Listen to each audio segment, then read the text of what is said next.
This is it, the ultimate dimension for restin' stories, and it's called Sleepy Myths. Welcome to Sleepy Myths. We truly care for you and we're glad you're here tonight. Before we begin the story, tell us, where in the world are you listening from and what time is it there? Wherever you are, know that you belong here, in this quiet little corner of the universe.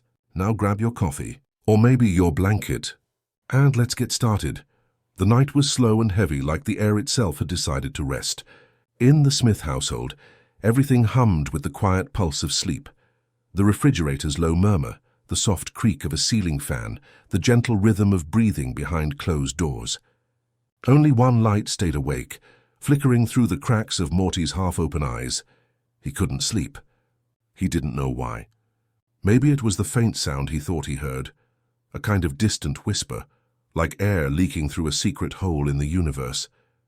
It wasn't a voice exactly, and it wasn't wind. It was something stranger. It hissed, faint and deliberate, as though 1,000 tiny tongues were whispering just beyond the stars. Morty lay there, staring at the ceiling, waiting for the sound to stop. But the longer he listened, the more he realized it wasn't coming from inside the house. It was coming from the sky itself. He slipped out of bed, careful not to wake anyone, and padded quietly down the hall.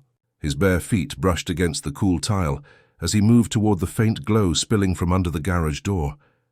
There he was. Rick, half asleep in his chair, slumped over a workbench covered in glowing glass tubes and tangled wires. The old man's hair was even more chaotic than usual, his head bobbing slightly as if caught between dream and wake. The portal gun sat on the table beside him, humming in soft rhythm, not its usual sharp, angry buzz, but something gentler. It pulsed in slow waves of blue and green light, flickering like a heartbeat. "Rick?" Morty whispered. Rick didn't answer. His hand twitched, still clutching a spanner. On the monitor, numbers drifted lazily across the screen, equations and coordinates that seemed to loop endlessly, like lullabies written in code. Morty stepped closer. The hum deepened, and suddenly the air in the garage shimmered. A ripple of green light expanded outward, soft and silent, illuminating dust particles like tiny galaxies suspended in time. The portal gun glowed brighter, too bright, and then dimmed to a soft emerald haze. From within it, something moved. At first, Morty thought he was dreaming. He rubbed his eyes, but then he saw them, small, slender shapes floating just beyond the surface of the portal, like shadows pressed against a pane of glass. And then, slowly, they stepped through. There were 3 of them, small, glowing and eerily beautiful, children maybe, though not like any Morty had ever seen. Their skin shimmered faintly with patterns that moved like constellations, their eyes deep and liquid, reflecting the colors of distant stars. They didn't speak. They didn't even seem to breathe. They simply looked around the garage with quiet curiosity, their presence so gentle it almost felt sacred. Morty froze. Rick," he said again, louder this time. Rick stirred. His eyes opened halfway, tired red but oddly calm. He looked at the children, then at the portal gun, then back again. "Oh," he muttered, rubbing his forehead. "Guess it worked." "Well, what worked?" Morty stammered. Rick yawned. "Dimensional frequency bleed. Cosmic resonance experiment. Blah, blah, long story. Basically, I might have tuned into a reality where evolution took a softer turn." Morty blinked. They're kids, Rick. Alien kids," Rick corrected. He sat up slowly, squinting. Yeah, I see 'em. Don't worry, they're harmless. Probably lost. Probably humming some quantum lullaby looking for home." One of the children tilted its head, as if understanding him. A soft hum filled the air. Not a word, not a sound of fear, but a low melodic vibration that seemed to touch everything it reached. The tools on Rick's bench stopped rattling. The overhead bulb steadied its flicker. Even the cold in the air warmed slightly. Morty felt something stir in his chest. The sound was peaceful, like a memory he hadn't known he'd lost. Rick leaned back in his chair, half smiling. "We'll let 'em stay the night," he said casually. "Tomorrow I'll figure out how to send 'em back." Morty frowned. "Are you sure?" "What if—" Rick waved a hand. "Relax, Morty. They're kids, not cosmic parasites. Besides," he looked at the portal gun, its glow fading to a soft, steady pulse. "Maybe the universe owes me one gentle surprise." The alien children moved toward a corner of the garage, where old blankets and cardboard boxes lay piled up. They curled together, their luminous patterns dimming to a quiet blue glow. Within moments, the hum softened into a steady rhythm, like breathing or like a song remembered from long ago. Morty sat on the floor nearby, hugging his knees, watching them. Rick didn't say much more. He just sat, chin in hand, staring at the sleeping shapes with a look Morty couldn't quite decipher, somewhere between awe and regret. The night stretched on. The hum of the portal faded entirely, leaving behind only the soft sigh of the house, the whisper of distant wind. Morty's eyelids grew heavy. He leaned his head against the wall, the cool concrete oddly comforting. As he drifted, he thought about the hissing sky, the strange sound that had woken him. Maybe it hadn't been a warning at all. Maybe it was an invitation. Outside, the stars shimmered faintly, as if the whole cosmos was breathing in time with the sleeping children.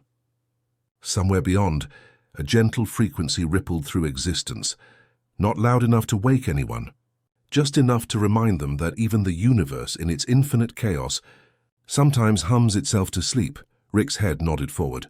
A small snore escaped him, brief and human, and there, in that small garage glowing faintly in the blue of early dawn, genius and grandson, scientist and dreamer, slept side by side, unaware that the night had already changed everything. Rick woke up first, though he didn't move right away. For a long moment he just sat there, elbows on his knees, staring at the flickering portal gun, as if trying to remember whether the night before had been a dream or another drunken hallucination. The air was still, but not silent. The hum of the portal gun had faded into a faint mechanical whisper, and somewhere near the corner, beneath a pile of blankets, something small was moving. Rick rubbed his eyes. "Huh? Still here," he muttered. The three alien children were awake, sitting cross-legged in a perfect triangle.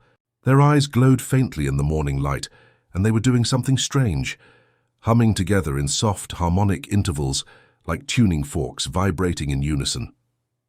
The sound wasn't loud. It was peaceful, almost mathematical. Morty stirred beside him, yawning. "Rick, are they singing?" Rick stood up, joints cracking. "Nah, that's quantum alignment.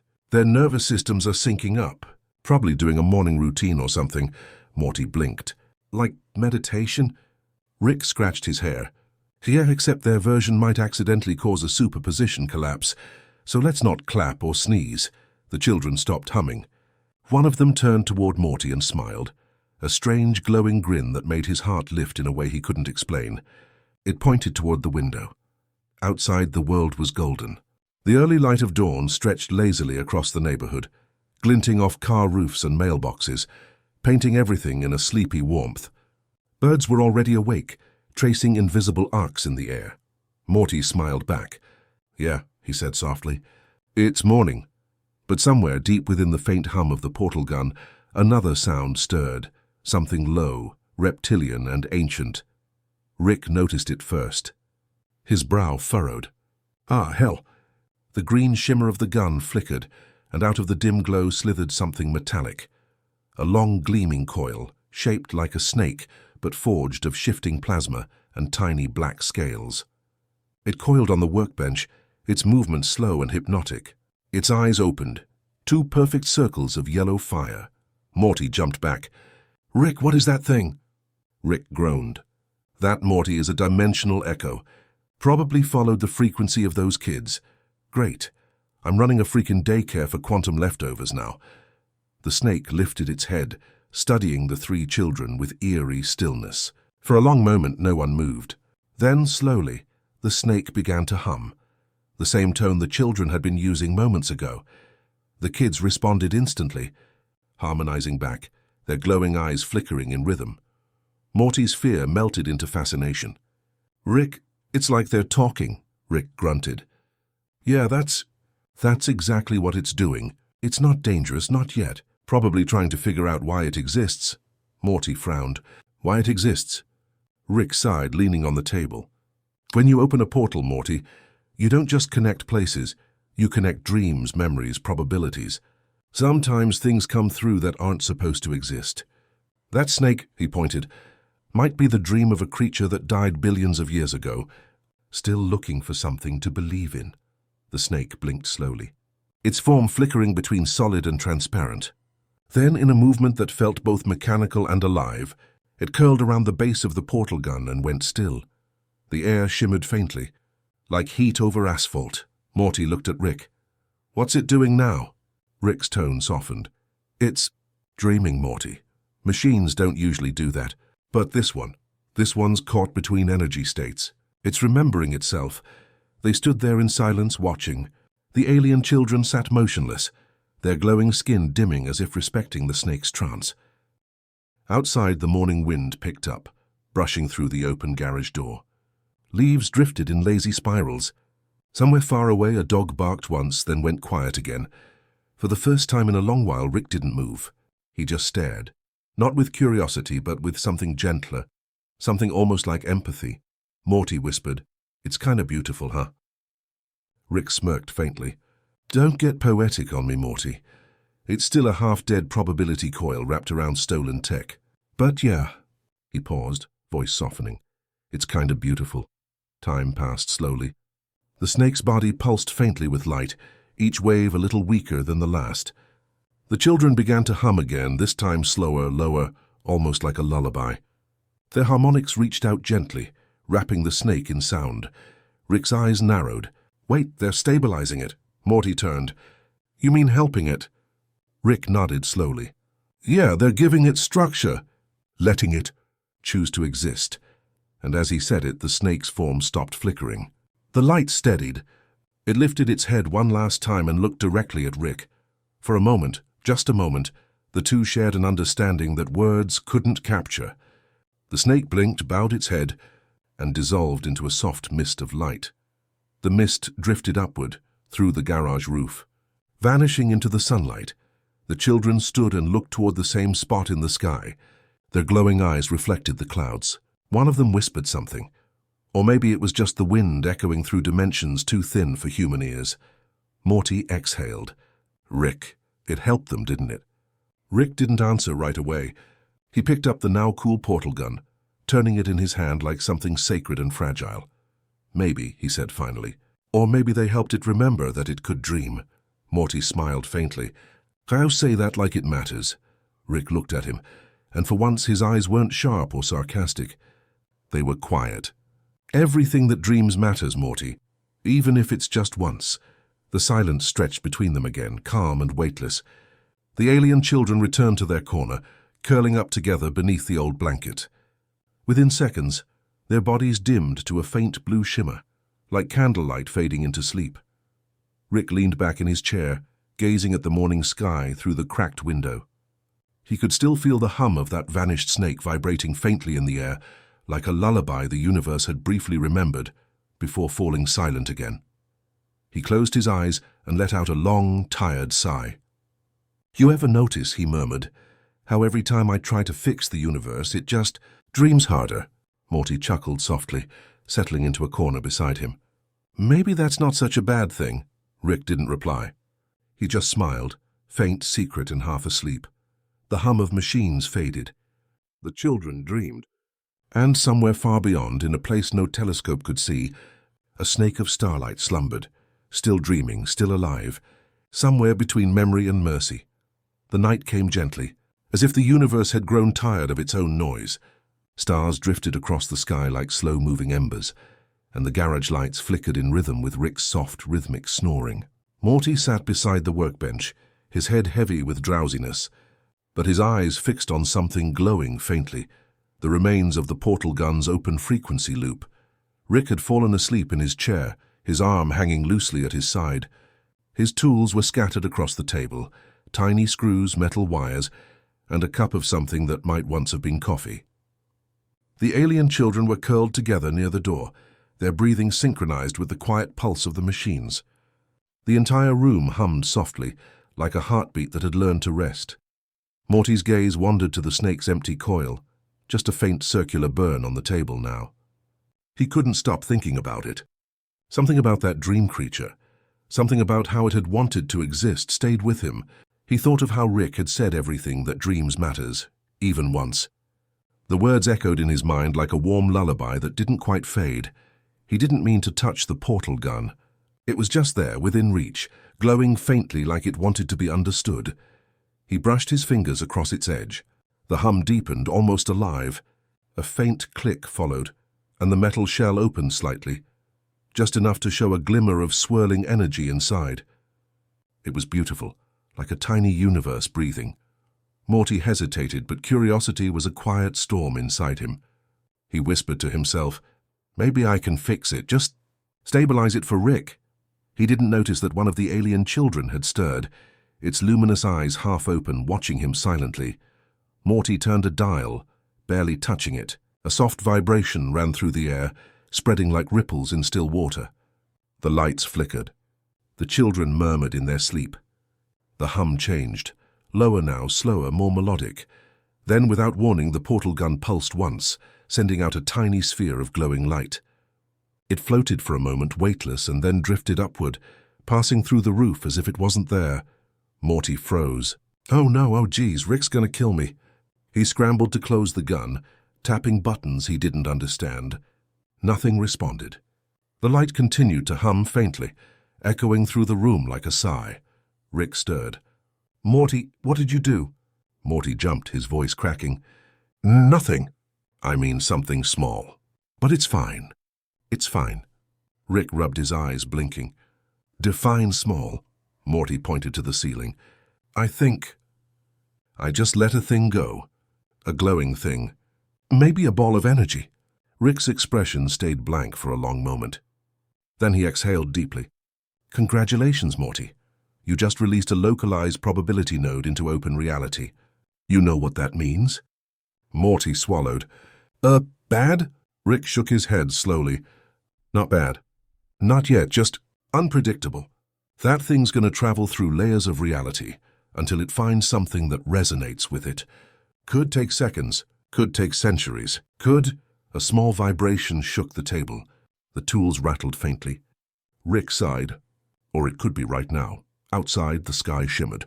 A faint glow spread across the clouds, forming patterns that looked almost deliberate.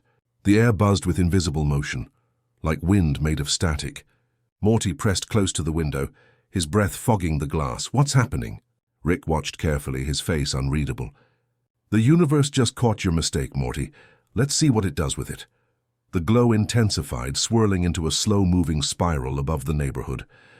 It didn't burn or blind, it pulsed like a living heartbeat. Somewhere in the distance, power lines hummed, and tree leaves rustled, though there was no wind. The stars shifted slightly, bending toward the spiral as if being gently called. Morty whispered, "It's beautiful."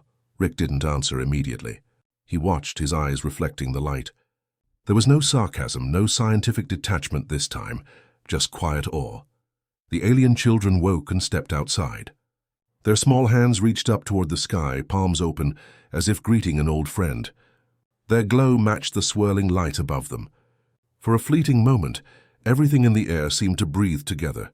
Machine, child, sky, and mistake. Rick stepped forward, his voice low. "You see that, Morty? That's what I keep trying to explain to people. The universe isn't a machine that needs fixing. It's a sleeper that needs dreaming." Morty turned toward him. "But I caused it. It's my fault." Rick chuckled softly, shaking his head. "Nah, you didn't break anything. You reminded it that it can still change. Every mistake is just the universe stretching before it goes back to sleep." The light above began to fade, dissolving into faint silver threads that drifted down like slow snow. One of the threads landed on Morty's hand and melted instantly, leaving behind a soft warmth. He smiled. "Feels like forgiveness." Rick glanced sideways. "You really gotta stop turning everything into poetry, kid." But yeah, maybe that's what it is. The garage lights flickered back to normal. The portal gun powered down with a sigh. The hum of the machines returned. Steady, calm, familiar. Morty sat on the floor beside the alien children, who had curled up again, already half asleep. Their faint glow pulsed gently, reflecting in his tired eyes. "So, it's okay, right? The universe isn't gonna explode or anything?" Rick leaned against the doorframe. "Nope. It's probably just gonna dream a little louder tonight." "Tonight." Morty let out a relieved breath. "Good, I'm sorry, Rick." Rick shrugged. "Don't be. Mistakes are the only real proof that you're alive. And sometimes, he looked toward the fading light outside. Sometimes they're the universe's favorite lullabies. For a long while, neither of them spoke. The air was still, filled with a strange peace that only follows understanding. Morty leaned back, eyes half closed, watching the last traces of the glowing threads drift upward again, disappearing into the stars. Rick walked over, adjusted a dial on the portal gun, and set it gently on the table. He looked down at Morty, not with irritation or superiority, but with quiet fondness, you know, he said softly. If you're gonna mess with the fabric of existence, you might as well do it with a little compassion. Morty smiled, already drifting. Yeah, I'll try. Rick sat beside him, crossing his arms and closing his eyes. The machines dimmed to a sleepy blue. The hum grew softer until it was barely there, just enough to lull the room into silence. Outside, the spiral was gone. The stars had returned to their places, pretending nothing had happened. But the air still shimmered faintly like it remembered. And maybe it did. That night, long after everyone had fallen asleep, the faintest spark drifted through the edge of the cosmos, a leftover from Morty's tiny mistake. It found a quiet corner of reality, settled down and began to glow again. Not dangerous, not broken, just alive. Morning came late, as if time itself had forgotten to wake. The sunlight was pale and tender, stretching lazily through the half-open blinds of the garage. Dust floated like slow-moving galaxies, each speck turning in silence, shimmering only when it wanted to be seen. Rick sat at his workbench again, his posture slouched but focused, his eyes quietly scanning the device in front of him. A strange circular frame made of glass and wire, glowing with the soft rhythm of a heartbeat. Morty was still half asleep on the couch, his blanket tangled around him. Every few seconds his head would dip, then jerk back up, the way tired travelers fight sleep they secretly want to surrender to. The alien children were already awake, drawing circles on the floor with chalk they'd found in one of Rick's drawers. Their circles overlapped, intersected, then blurred together as if even their drawings wanted to be connected. Rick reached for a small switch and flipped it. A low hum filled the room. The circular device shimmered, light rippling through it like water catching sunlight through a window pane. Morty stirred and squinted toward it. What's that thing, Rick? Rick didn't look up. This, Morty, is what I call a temporal blanket. Morty rubbed his eyes. A blanket? Rick grinned slightly, not the smirk of arrogance this time, but something softer, almost fond. Yeah, a blanket. Not everything with science needs to explode, Morty. Some things are meant to soothe. Morty sat up, pulling the blanket around his shoulders. Soothe time? Exactly. Rick adjusted a dial, his hands steady. See, timelines get tangled, not just because of paradoxes or cosmic interference, but because of memory. Every being that's ever lived is basically just a knot of remembered moments. You can't untangle that without breaking it, but... He tapped the glass gently. You can wrap it up. You can make time feel safe again. Morty blinked, still trying to wake up. You mean... Like tucking the universe in? Rick paused, then chuckled under his breath. Yeah, Morty, exactly like that.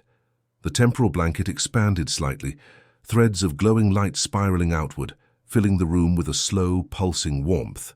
Morty could feel it, not on his skin, but in his thoughts. Time itself seemed to soften. The ticking of the clock on the wall grew slower. Even his breathing fell into rhythm with the hum. Outside, the world shifted. Trees swayed without wind. Clouds drifted in lazy spirals. Somewhere beyond their small dimension, entire moments began to fold gently upon themselves, not collapsing, just curling, like pages of an unread story settling on a shelf. Morty walked closer, staring into the heart of the glowing frame. Inside, he saw faint images flicker, a younger version of himself running through a field, a future one, older, sitting quietly beside a window, and somewhere in between, a moment that hadn't happened yet, him holding a small egg, humming softly to it. He blinked and the image was gone. Rick leaned back, arms crossed. Careful staring too long, Morty. You'll see too much. The blanket doesn't care about order. It folds everything equally. The laughter, the regrets, the dreams, the silence. Morty's voice came out low. It's kind of beautiful. Rick's tone softened. Beauty's just chaos that finally learned how to rest. The alien children stopped drawing and moved closer, standing in a half circle. They reached out, touching the faint edge of the blanket's light. Their small hands glowed softly in response. The circles they had drawn on the floor began to shimmer, merging into one large spiral that pulsed in rhythm with the machine. Rick watched them quietly, his face unreadable. "You know, Morty, these kids came from a dimension where time didn't know how to stop. They were born in a world that never slept. This'll help them remember what stillness feels like." Morty nodded slowly. "Guess we all need that sometimes." Rick turned another knob. The hum deepened, resonating in the bones. The room began to feel thicker, like every sound was being wrapped in velvet. Morty could barely tell where seconds began or ended anymore. Everything blurred together into one long, steady inhale. He thought about the snakes, about the glowing light he had released. Somewhere out there, maybe they were feeling this too. A gentle pause, a moment of forgiveness in the endless turning of things. He turned toward Rick. "You ever wish time would just stop for a while?" Rick didn't answer immediately.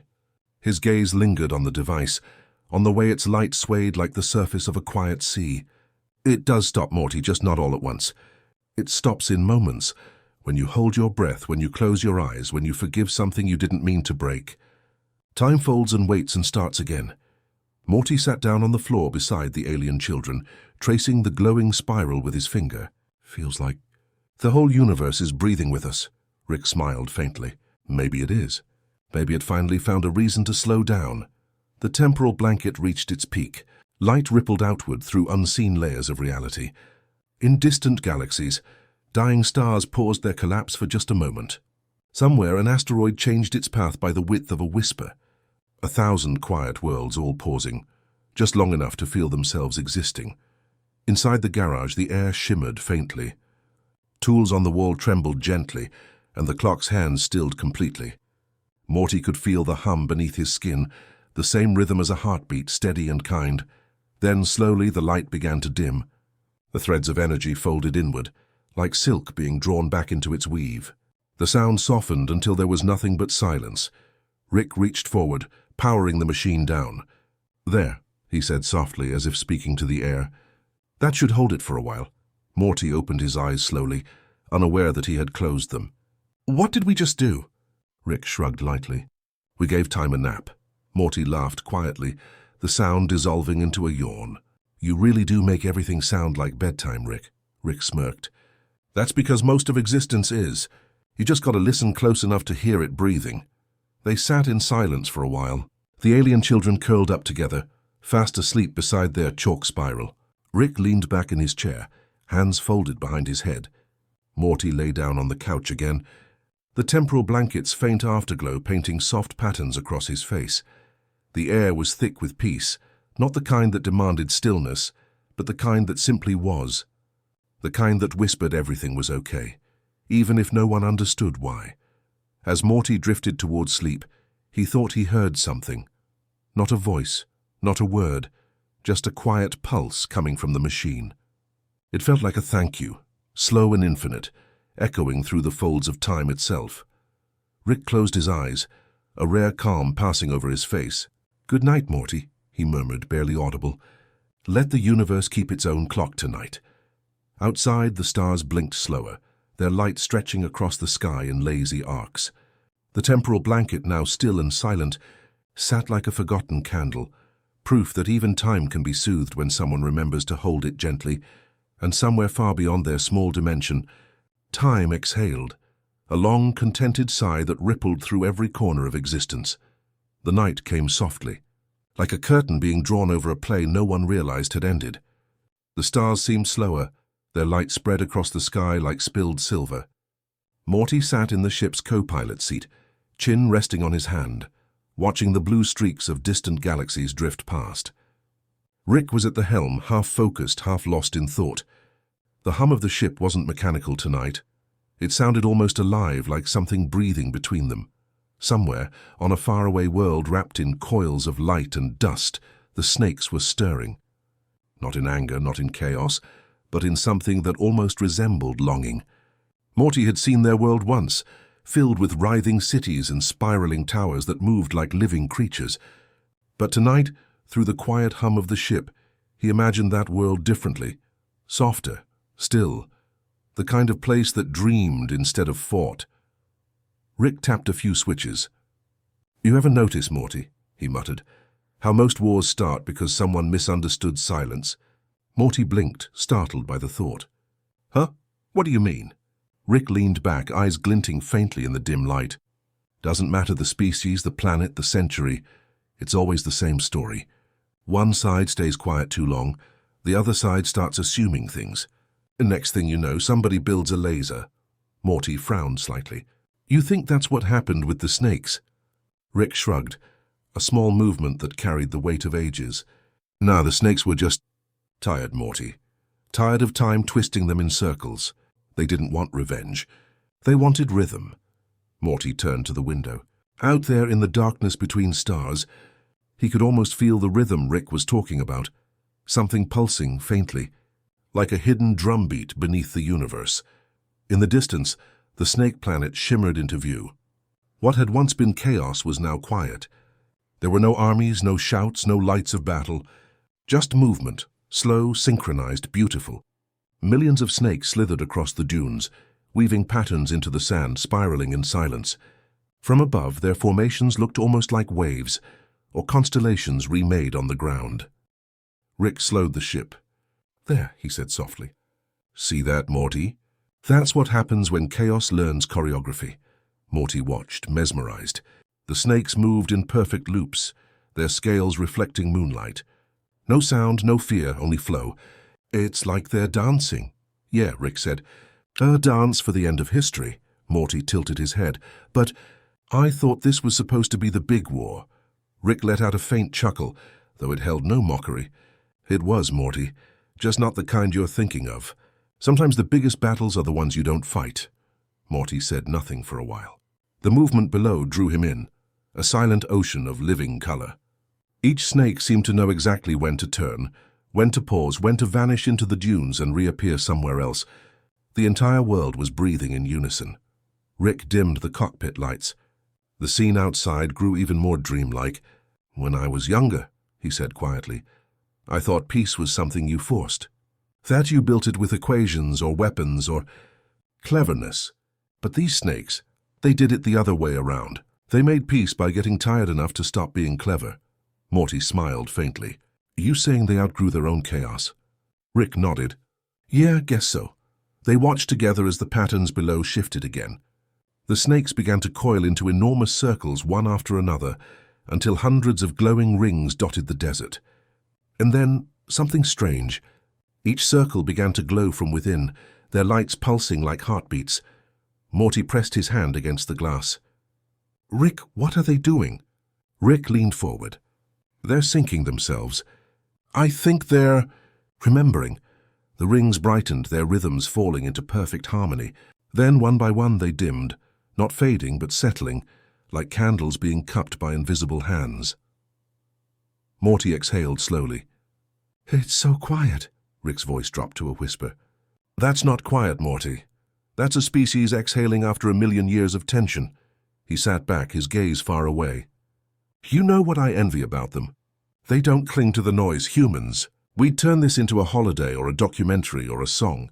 But the snakes, they'll just forget. They'll shed the memory, same way they shed their skin. Start again. Clean." Morty's eyelids were heavy now, his mind lulled by the hypnotic motion of the planet below. The patterns began to blur, the colors softening into waves of silver and blue. The hum of the ship melted into the rhythm of the world beneath them. He thought about how much energy people spent trying to fix things, mistakes, guilt, time itself. Maybe Rick was right. Maybe not everything needed fixing. Maybe some things just needed to rest. "Hey, Rick," Morty murmured. "Yeah, Morty. What if peace isn't about stopping wars? What if it's just about remembering how to breathe?" Rick glanced at him, really glanced, not just a sideways flick of the eye. For a moment he didn't look like a genius or a cynic. He looked like someone who'd been tired for too long, finally remembering what it felt like to let go. He nodded slowly. "That's probably the smartest thing you've ever said." The ship hovered there for a while longer. No words, no calculations, just silence. Outside, the snakes continued their gentle motion, weaving an entire history into stillness. Morty leaned back, his eyes half closed. You think they'll ever wake up again? Rick smiled faintly, watching as one last ring of light faded into the sand. Sure, Morty, but not tonight. Tonight, the universe deserves to dream. The cockpit dimmed further until only the faint reflection of starlight remained on the glass. Morty's breathing slowed, falling in rhythm with the pulse of the quiet planet below. Rick sat beside him, flask untouched. For once there was nothing to fix, nothing to explain. Just the hum of the ship, the heartbeat of the world, and the slow folding of time around them, like the universe tucking itself in for sleep. Somewhere far away, a single snake lifted its head toward the stars, tongue flicking once before it curled into a perfect spiral, and stilled. No prophecy, no ending, just peace. Rick whispered almost to himself, "Funny thing, Morty, maybe every war ends this way, just quieter than anyone expected." Morty didn't answer. He was already drifting off, lulled by the soundless rhythm outside the window. Rick adjusted the ship's course, setting it to drift gently along the planet's orbit. He leaned back, eyes heavy, voice low. "Sleep, kid. Let the snakes keep watch for a while." Outside, the stars blinked once, then stilled, as if even the cosmos was holding its breath to keep from waking them. The stars above the snake planet shimmered differently now. Their light seemed to bend around itself, forming soft, circular patterns, the kind Rick once described as gravity remembering something. The ship floated silently, its surface bathed in faint gold reflections. Morty sat cross-legged in the back compartment, tracing a small coil on the floor with his finger, the same spiral shape he'd seen in the dunes below. Rick was at his workbench again, fiddling with a gadget that didn't look like it had a purpose, wires curled from it like vines pulsing with blue light. But there was no urgency in his movements tonight, just rhythm. Every twist of the screwdriver, every soft click of metal, sounded like part of a lullaby that only machines could hum. Morty finally broke the silence. "Hey, Rick, do you think they're still out there?" "The snakes, I mean." Rick didn't look up. "Out there?" "Yeah, in here?" He tapped the side of his head. Not so sure. Once a species starts dreaming instead of scheming, they stop needing the universe's permission to exist. Morty frowned slightly. "What's that supposed to mean?" Rick chuckled, low and tired. "Means they've moved on, Morty. Maybe they're not even physical anymore. Maybe they're just echoes." Morty let that word sink in. Echoes. It felt both sad and comforting, like a song that never ends, even after you forget the melody. He stood up, moving to the viewport. Outside, the stars shimmered in concentric circles, pulsing faintly. Each flicker looked deliberate, like Morse code written by the cosmos itself. "You think the universe ever feels bad about the stuff it does?" he asked quietly. Rick paused mid-motion. "You mean what? Cosmic guilt?" "Yeah," Morty said. "Like all the destruction, the chaos, the mistakes. Maybe the universe wants to say sorry or something." Rick set the screwdriver down, rubbing the bridge of his nose. "Morty, the universe doesn't do apologies. It expands, it collapses, it forgets. That's its whole deal." Morty nodded slowly, but his gaze stayed on the stars. "But what if it tries? What if all this light, the way it bends, the way it glows, is just it trying to make up for everything?" Rick didn't reply right away. He looked at the stars, too, his eyes reflecting them like tiny, distant galaxies. "You're not wrong," he finally murmured. "Maybe that's what beauty is. The universe's way of saying, 'Sorry I broke you. Here's a little light to make up for it.'" A silence filled the ship, not heavy but deep. Outside, a slow drift of space dust passed by, glittering like snow under moonlight. Morty tilted his head. "So, do you think that's what dreams are too? Like little apologies from the universe?" Rick smiled faintly. "Dreams, memories, déjà vu, maybe they're all just the same thing. Reality trying to remind itself it once meant well." He got up, stretching, and joined Morty at the viewport. Together they watched a faint aurora form over the planet, soft ribbons of green and violet twisting across the thin atmosphere. It looked like the world itself was exhaling color. Morty whispered, "It's beautiful." Rick nodded. "Yeah, that's usually the part right before it fades." But it didn't fade. Not tonight. The aurora deepened, spreading across the hemisphere. Then something remarkable. Small, glowing shapes began to emerge from the light. They looked like snakes made of pure energy, curling gracefully through the air. Morty's breath caught. Rick, are those— Yeah, Rick said softly. Echoes. The energy snakes coiled around each other, weaving delicate spirals in the sky. No sound, no heat, just the faint shimmer of forgiveness moving through the void. Morty watched in awe. It's like they're saying sorry. Rick's voice dropped to a whisper. Maybe they are. Maybe to themselves. Maybe to everything. The ship's sensors pinged faintly, detecting faint energy signatures, but Rick ignored them. The readings didn't matter. This wasn't science, it was something older, softer. Something beyond measuring. One of the luminous snakes floated closer to the ship, gliding past the glass like a ribbon in water. Its light pulsed in slow intervals, 1-2 pause, 1-2 pause. The rhythm was strangely familiar. Morty pressed his palm to the glass. It's the same pattern as their dance, Rick nodded. Yeah, memory doesn't die, Morty. It just changes form. For a long while, neither of them spoke. The snake drifted past and dissolved into dust, its glow scattering across the stars. The rest followed, fading one by one until the aurora dimmed into gentle twilight. Rick finally sighed and sat back down.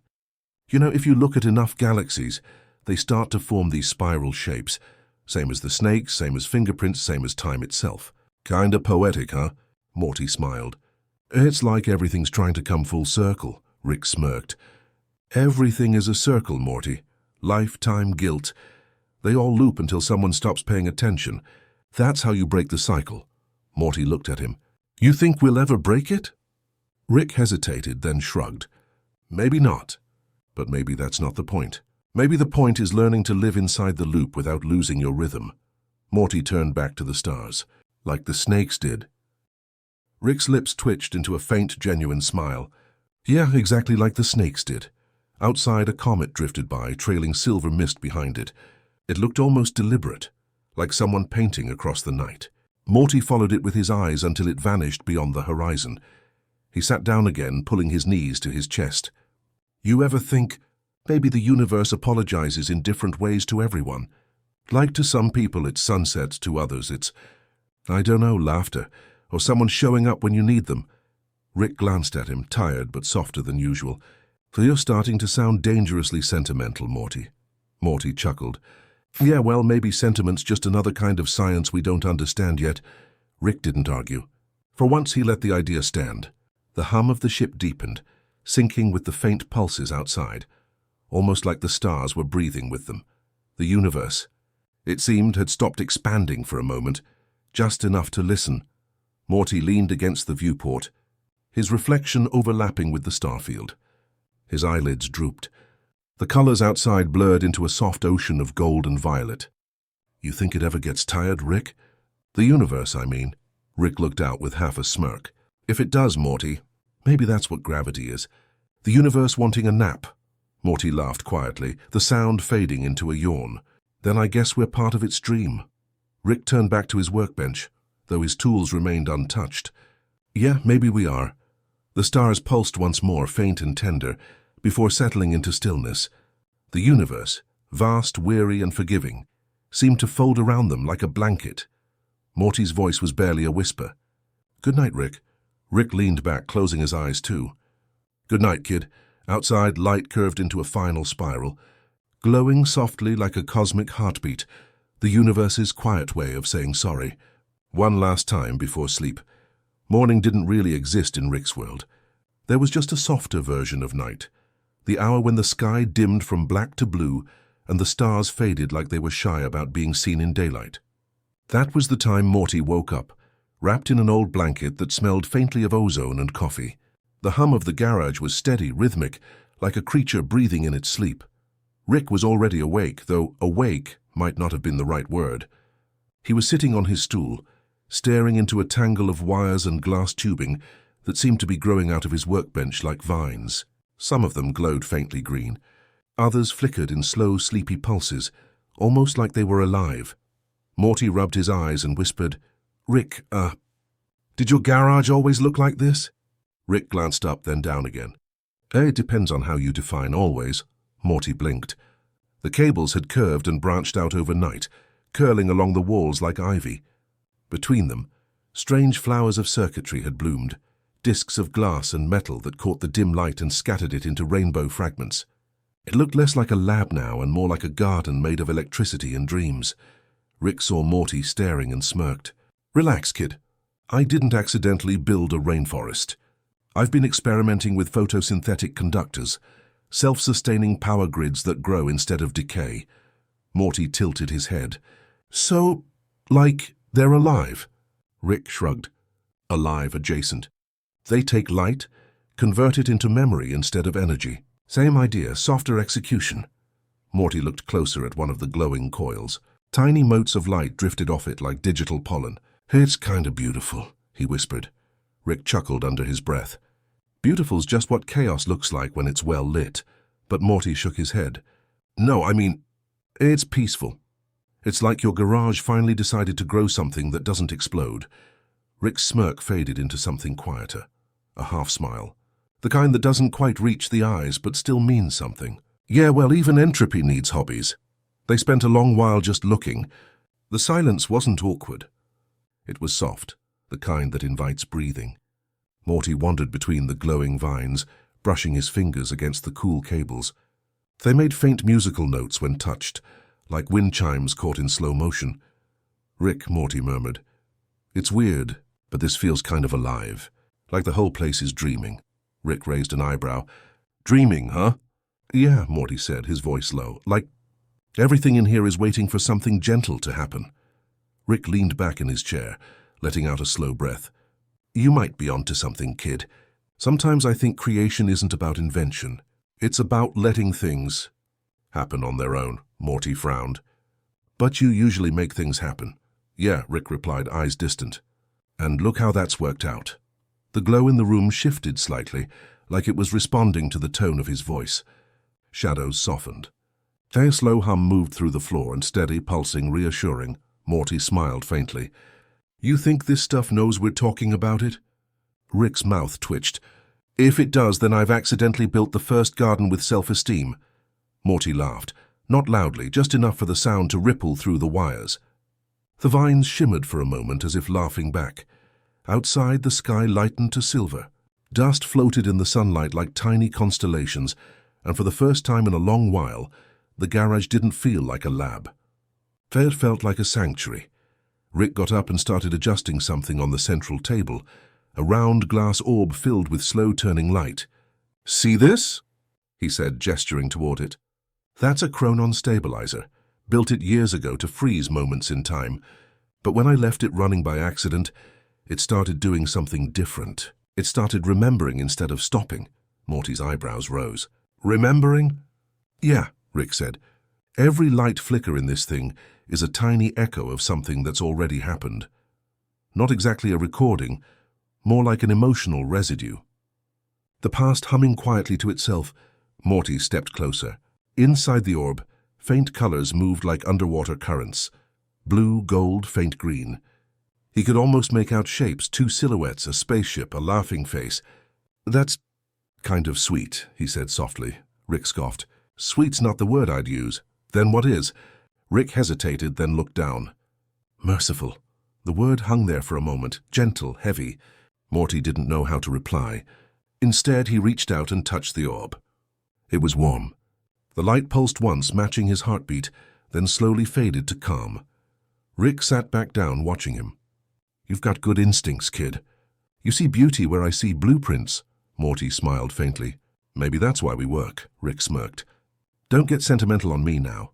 But the smirk didn't hide the softness in his tone. There was something unspoken between them, a quiet understanding that this small moment mattered more than any adventure they'd ever had. Outside, the wind shifted, brushing against the half-open door. The scent of rain drifted in, cool and grounding. The lights dimmed slightly, taking on a silver-blue hue that made the vines look almost lunar. Morty sat down on the floor, leaning against the wall. "You know, Rick, this garage has seen some pretty crazy stuff. It's kinda nice that it finally looks peaceful." Rick didn't answer right away. He looked around, his gaze lingering on the soft light weaving through the clutter. "Peaceful," he repeated quietly. "Not a word I've ever used for this place." He exhaled through his nose, half a laugh. "Guess even chaos gets tired eventually." Morty tilted his head. "You think that's what all this is? The garage getting tired?" Rick looked up at the glowing vines, the humming machines, the soft light curling around old inventions.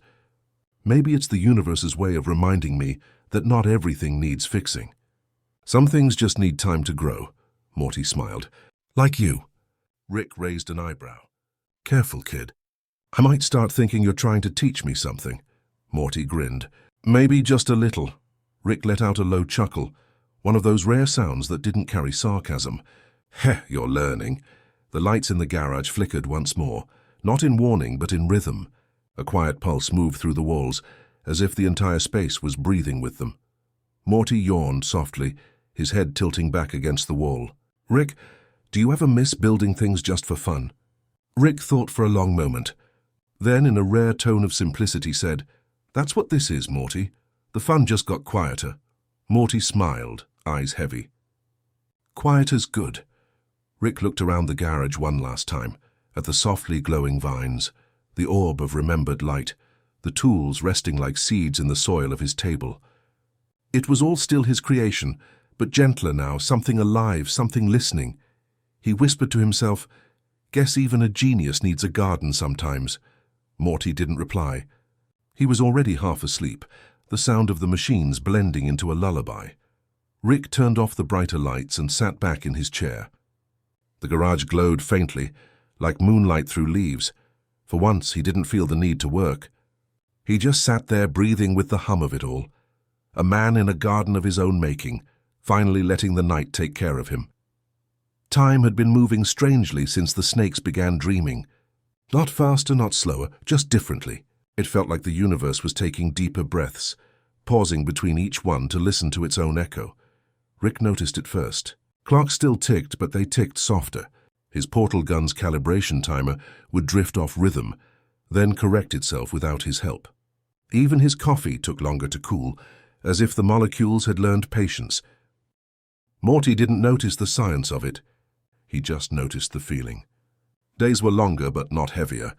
Mornings bled into evenings with no clear border, and somewhere between those moments, peace had found a seat beside him. Rick was sitting at his workbench again, though now it looked less like a workbench and more like an altar to curiosity. The vines from the last experiment still glowed faintly, twining around his equipment like memories refusing to fade. He was staring into a monitor displaying waveforms of the snake's frequencies, gentle curving patterns that looked almost like lullabies written in code. Morty leaned on the doorframe, sleepy-eyed. You've been listening to that sound all night, haven't you? Rick didn't look up. If you'd heard it the way I do, kid, you'd stay up too. There's a rhythm to it. It's not just communication. It's synchronization. The snakes aren't talking to each other. They're aligning. Aligning with what? Rick tapped a key, zooming in on the waveform. With time itself. Or maybe the mood of it.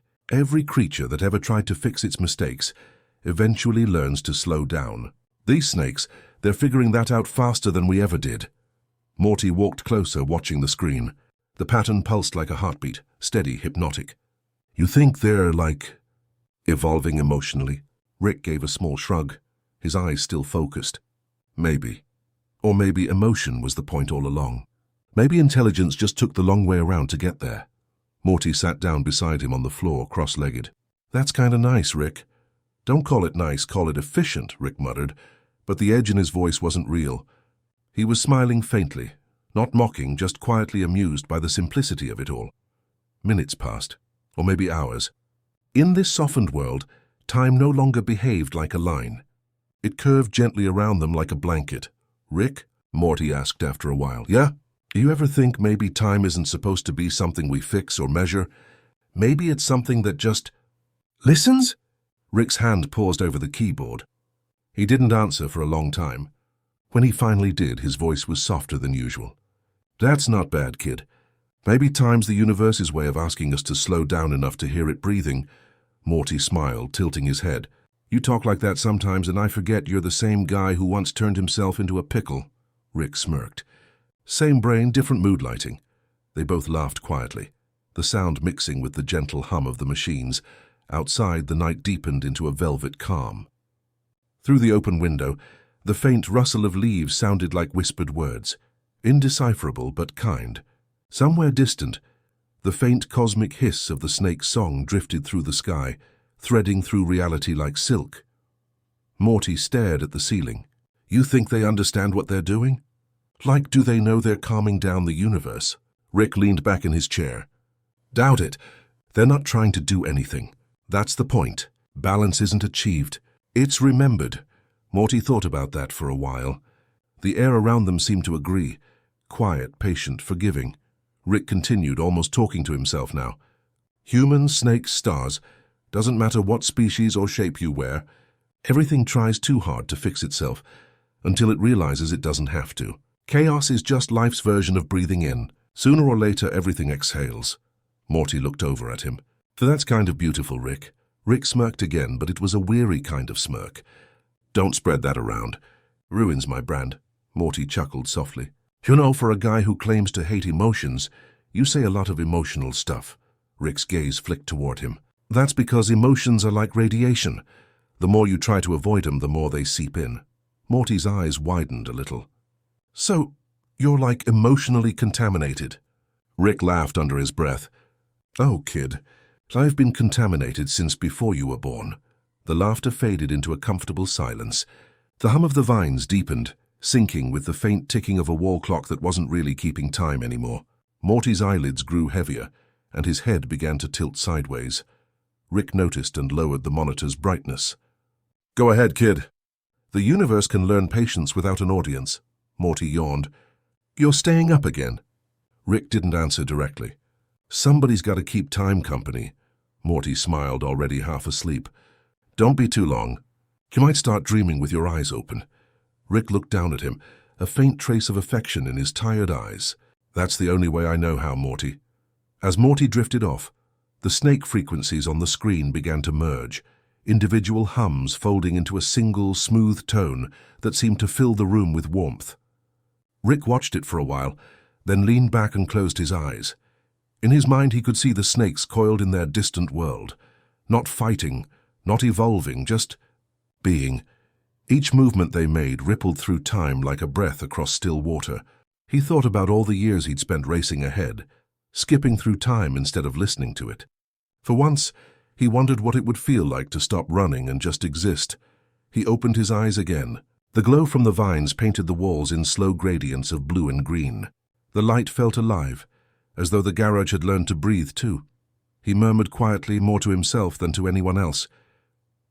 Everything that tries too hard to fix itself ends up dreaming instead. Morty stirred slightly in his sleep, mumbling something Rick couldn't make out. Maybe it was agreement, maybe it was nothing. But the timing was perfect. Like even in his dreams, Morty understood. Rick smiled faintly, closing his eyes once more. The hum around them deepened into something like the sound of the universe breathing, in, out, in, out. For the first time in a long while, Rick didn't feel like fighting the flow of time. He let it carry him slowly, gently, endlessly, and outside among the sleeping stars, the snakes kept hissing softly. Not in threat or fear, but in harmony. Their sound stretched through the cosmos, like the quiet ticking of a clock that no longer cared about being right, only about being calm. Morning came quietly. No sunlight burst through the window. No birds announced its arrival. It was as if the world had decided to whisper the new day into being, slow, gentle, unsure whether it was ready to begin again. Morty opened his eyes first. He was still in the garage, curled up beneath a half-folded blanket that smelled faintly of oil and ozone. For a moment he didn't move. He just listened to the low hum of the machines, the faint crackle of circuits cooling down, and the steady rhythm of Rick's breathing from across the room. Rick was asleep in his chair. Not drunk, not passed out, just asleep. His head tilted slightly forward, his hair catching the pale light that filtered through the dusty blinds. The screen in front of him glowed with the remnants of the snake frequencies, looping infinitely like a lullaby stuck between dreams. Morty watched him for a long time. There was something strange about seeing Rick like that. Still silent, peaceful. He looked almost human in that moment, stripped of the sarcasm and chaos that usually clung to him like armor. Morty whispered softly, "You look tired, Rick." Rick didn't wake, but the corner of his mouth twitched, almost like he heard it somewhere deep inside the haze of his half-sleep. Outside, the wind brushed against the windows. The leaves of the portal vines shivered in the breeze, scattering faint motes of light across the workbench. Morty reached out and let one land on his palm. It was warm, not hot like energy, but warm like memory. When Rick finally stirred, his voice was rough. "You watching me sleep, Morty? That's weird even for you." Morty smiled sheepishly. "Just making sure you didn't turn into a pickle again." Rick smirked, rubbing his eyes. "Cute. Guess I should be flattered." He straightened up, cracked his neck, then stared at the monitor. The frequencies had shifted overnight. The curves had smoothed, the chaotic spikes replaced by gentle oscillations. "They're calming down even more," he murmured. "The snakes. It's like they're remembering something. Maybe something older than time travel itself." Morty blinked. What could be older than time travel? Rick looked thoughtful. "Regret." The word lingered in the air like a soft echo. Morty frowned slightly. "You mean they feel bad about attacking themselves? About the whole timeline mess?" Rick exhaled, leaning back. "Every species that learns time learns regret. It's the universe's built-in failsafe. Once you start rewriting your mistakes, you eventually realize the only version that matters was the one you lived through." Morty was quiet. He thought about everything they'd done together, every universe they'd escaped, every version of himself he'd seen die or disappear. There were so many timelines where things went wrong, and yet here they were, sitting in a quiet garage watching snakes learn to be calm. "Hey, Rick." "Yeah? Do you ever feel bad about any of it? The stuff we've done? The worlds we messed up?" Rick didn't answer immediately. His gaze stayed fixed on the screen, but the faint shimmer in his eyes betrayed the weight of the question. "I used to," he said finally. "Then I realized feeling bad isn't the same as understanding. Regret just means you're still paying attention." Morty nodded slowly. "So you do regret things." Rick's voice softened. "Maybe I regret not regretting enough." That sentence hung between them like dust in sunlight, quiet, glowing, impossible to touch. Outside, the sky had begun to shift into a faint golden haze. The vines along the window glowed in response, catching the light like stained glass. It made the garage look almost sacred, a chapel built out of junk and cosmic secrets. Morty leaned against the wall, eyes half closed. "Do you think time forgives us?" Rick chuckled faintly. "Forgiveness implies time cares. It doesn't. Time doesn't keep score, Morty. It just keeps moving. The only forgiveness that matters is the one we give ourselves when it finally stops mattering." Morty smiled weakly. "That's kind of depressing, Rick." Rick looked over at him. "Yeah, well, most wisdom is. You just learn to make it sound poetic." The two sat in silence again. The hum of the vines filled the space between them like soft static. Rick reached for his flask, hesitated, then set it back down untouched, Morty noticed. "Not drinking today?" Rick shrugged. "Thought I'd try being awake for once." "The universe feels different when you're sober." Morty raised an eyebrow. "Better?" Rick gave a small, crooked smile. "Just louder." The day moved on in silence. Rick tinkered half-heartedly with a dismantled circuit. Morty sketched shapes in the dust on the workbench. Neither of them spoke for a long time, but it wasn't uncomfortable. The quiet was full, like the pause between two deep breaths. Then softly, Rick spoke again. "You know what I realized, Morty? Every apology we never say to someone still finds a way to echo. Sometimes it comes back as a dream, sometimes as a frequency from a world full of snakes. Either way, the universe remembers." Morty nodded slowly, his expression thoughtful. "So what do we do with all those unspoken apologies?" Rick's eyes softened. "We turn them into stories. That's all time ever wanted from us anyway, to be remembered, not repaired." The words drifted through the room like dust motes in sunlight. For a moment, even the machines seemed to quiet down, as if listening. Morty leaned back and looked toward the sky through the open window. "You think the snakes are done?" Rick tilted his head. "Done fighting, yeah. Done learning? Not a chance," Morty smiled. "Sounds familiar." Rick laughed quietly, the sound warm and low. "Yeah, kid. Maybe we're not that different after all." The hum of the universe deepened around them, not in menace but in harmony. Somewhere far away, the snakes continued their slow, synchronized motion.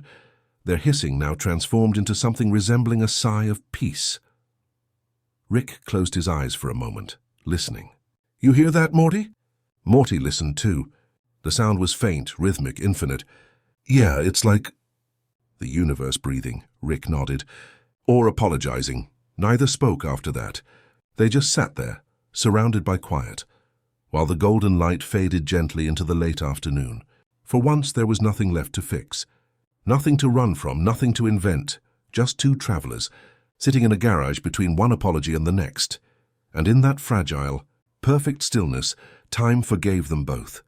It was dusk when Morty found it. A small, oval shape nestled between the metal scraps and humming coils of the workbench. It pulsed faintly, almost shyly, as if uncertain whether it should be alive yet. Morty tilted his head, watching the tiny egg breathe. The glow beneath its surface wasn't steady. It flickered in delicate waves, each rhythm slower than the last, as though the heartbeat of something dreaming far away. He called out softly, "Rick? Something's glowing again." Rick didn't look up right away. He was hunched over a data screen, tracing the last remains of the snake's timeline across an invisible thread of equations.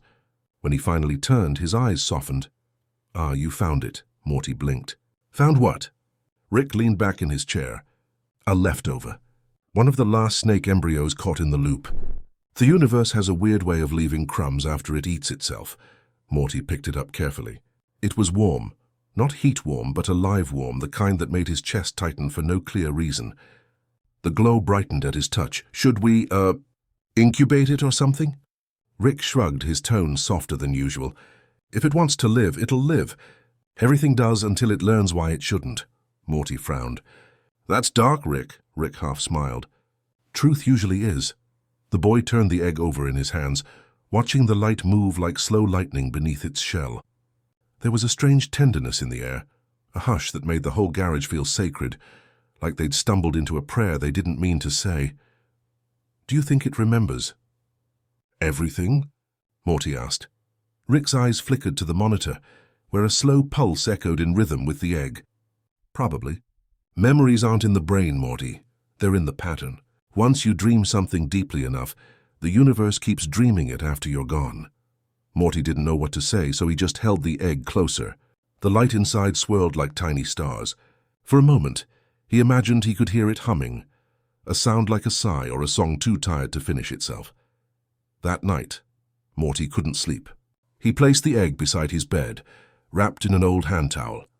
Every so often it shimmered, faint, patient, alive.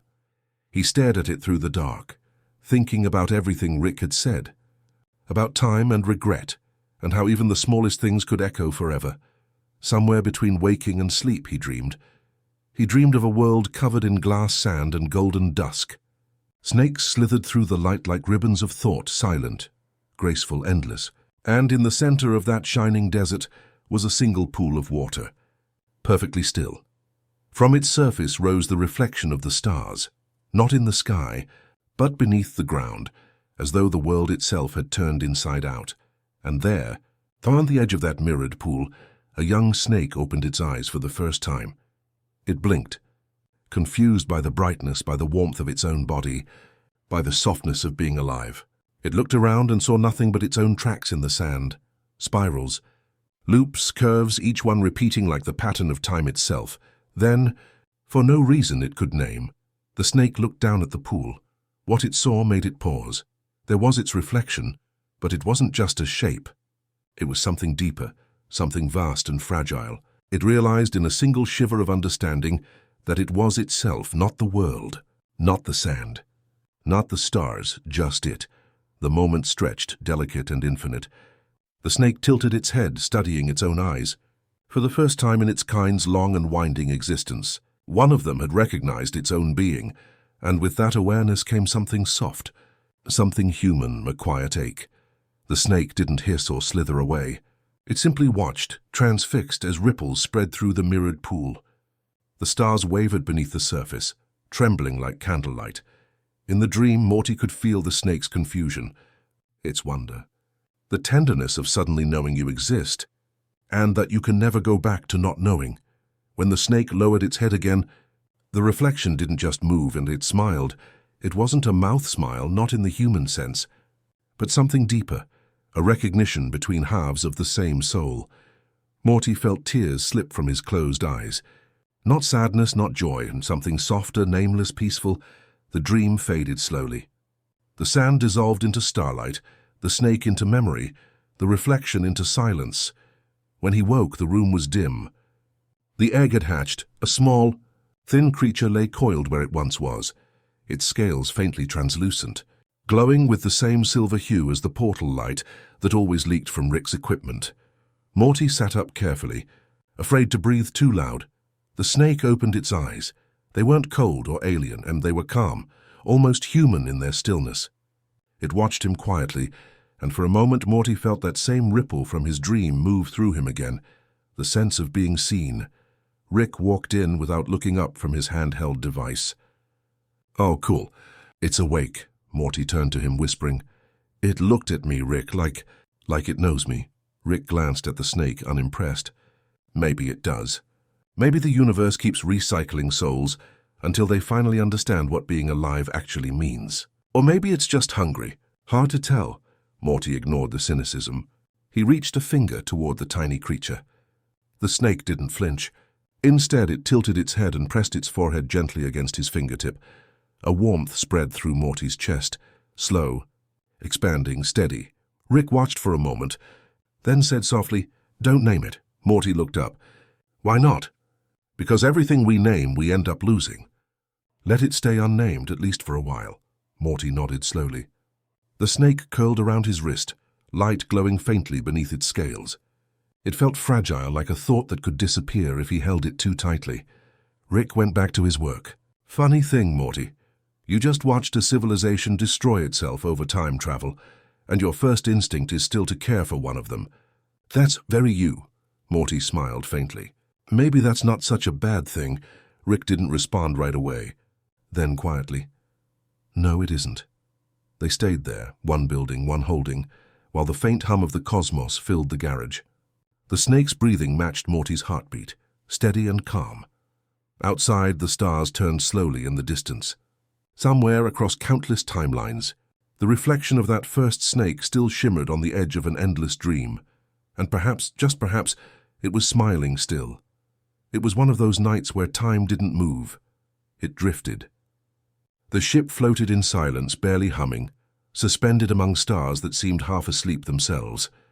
Each one blinked slowly, lazily, as though the whole cosmos was trying not to disturb anyone dreaming below. Morty sat near the viewport, chin resting on his hands. The small snake he had rescued coiled softly in his lap, glowing faintly with silver warmth. Sometimes it shifted just slightly, its body forming slow, perfect loops that rose and fell with Morty's breathing. Rick was tinkering at the console again, though this time his motions were different, slower, less sharp. He didn't mutter formulas or curse under his breath. Instead, his movements looked almost rhythmic, like he was listening to a song only he could hear. "Rick," Morty murmured after a long time, "do you ever feel like the universe slows down for a reason?" Rick didn't look up. "The universe doesn't do anything for a reason, Morty. It's just entropy trying to make art before it dies." Morty smiled faintly. "That's kind of a sad way to look at it." Rick set his tool down, leaned back, and stared out at the same slow blinking stars. "Maybe. Or maybe it's the only way it makes sense. Everything runs out, stars, planets, people. Even jokes. The trick is finding beauty in how slow it happens." Morty looked down at the snake, which was now curling around his wrist again. "It's like it knows when I'm thinking too much," he said quietly. Rick snorted softly. "That makes two of us." The stars outside blinked again, once, twice, in perfect rhythm with the soft pulse of the snake's glow. Morty noticed it first. "Rick, look!" Rick glanced toward the viewport, squinting. The cosmic light was responding in some invisible way to the heartbeat in the room. Every star seemed to breathe with them, like the sky itself had become a living organism. Rick frowned, but his tone remained calm. "That's not physics," he said. "That's poetry pretending to be physics," Morty chuckled. "Maybe it's both." He pressed his forehead against the glass, watching the slow ballet of light. "Do you think time gets tired?"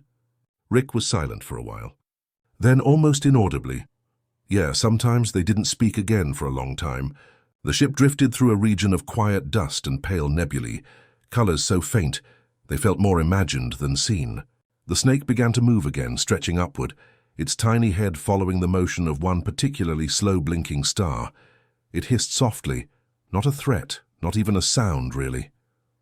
More like a whisper. And then the entire starfield blinked back. Morty gasped softly. "Did you see that?" Rick nodded, his eyes narrowing, but there was no alarm in his voice, and only fascination. "Yeah, I saw it."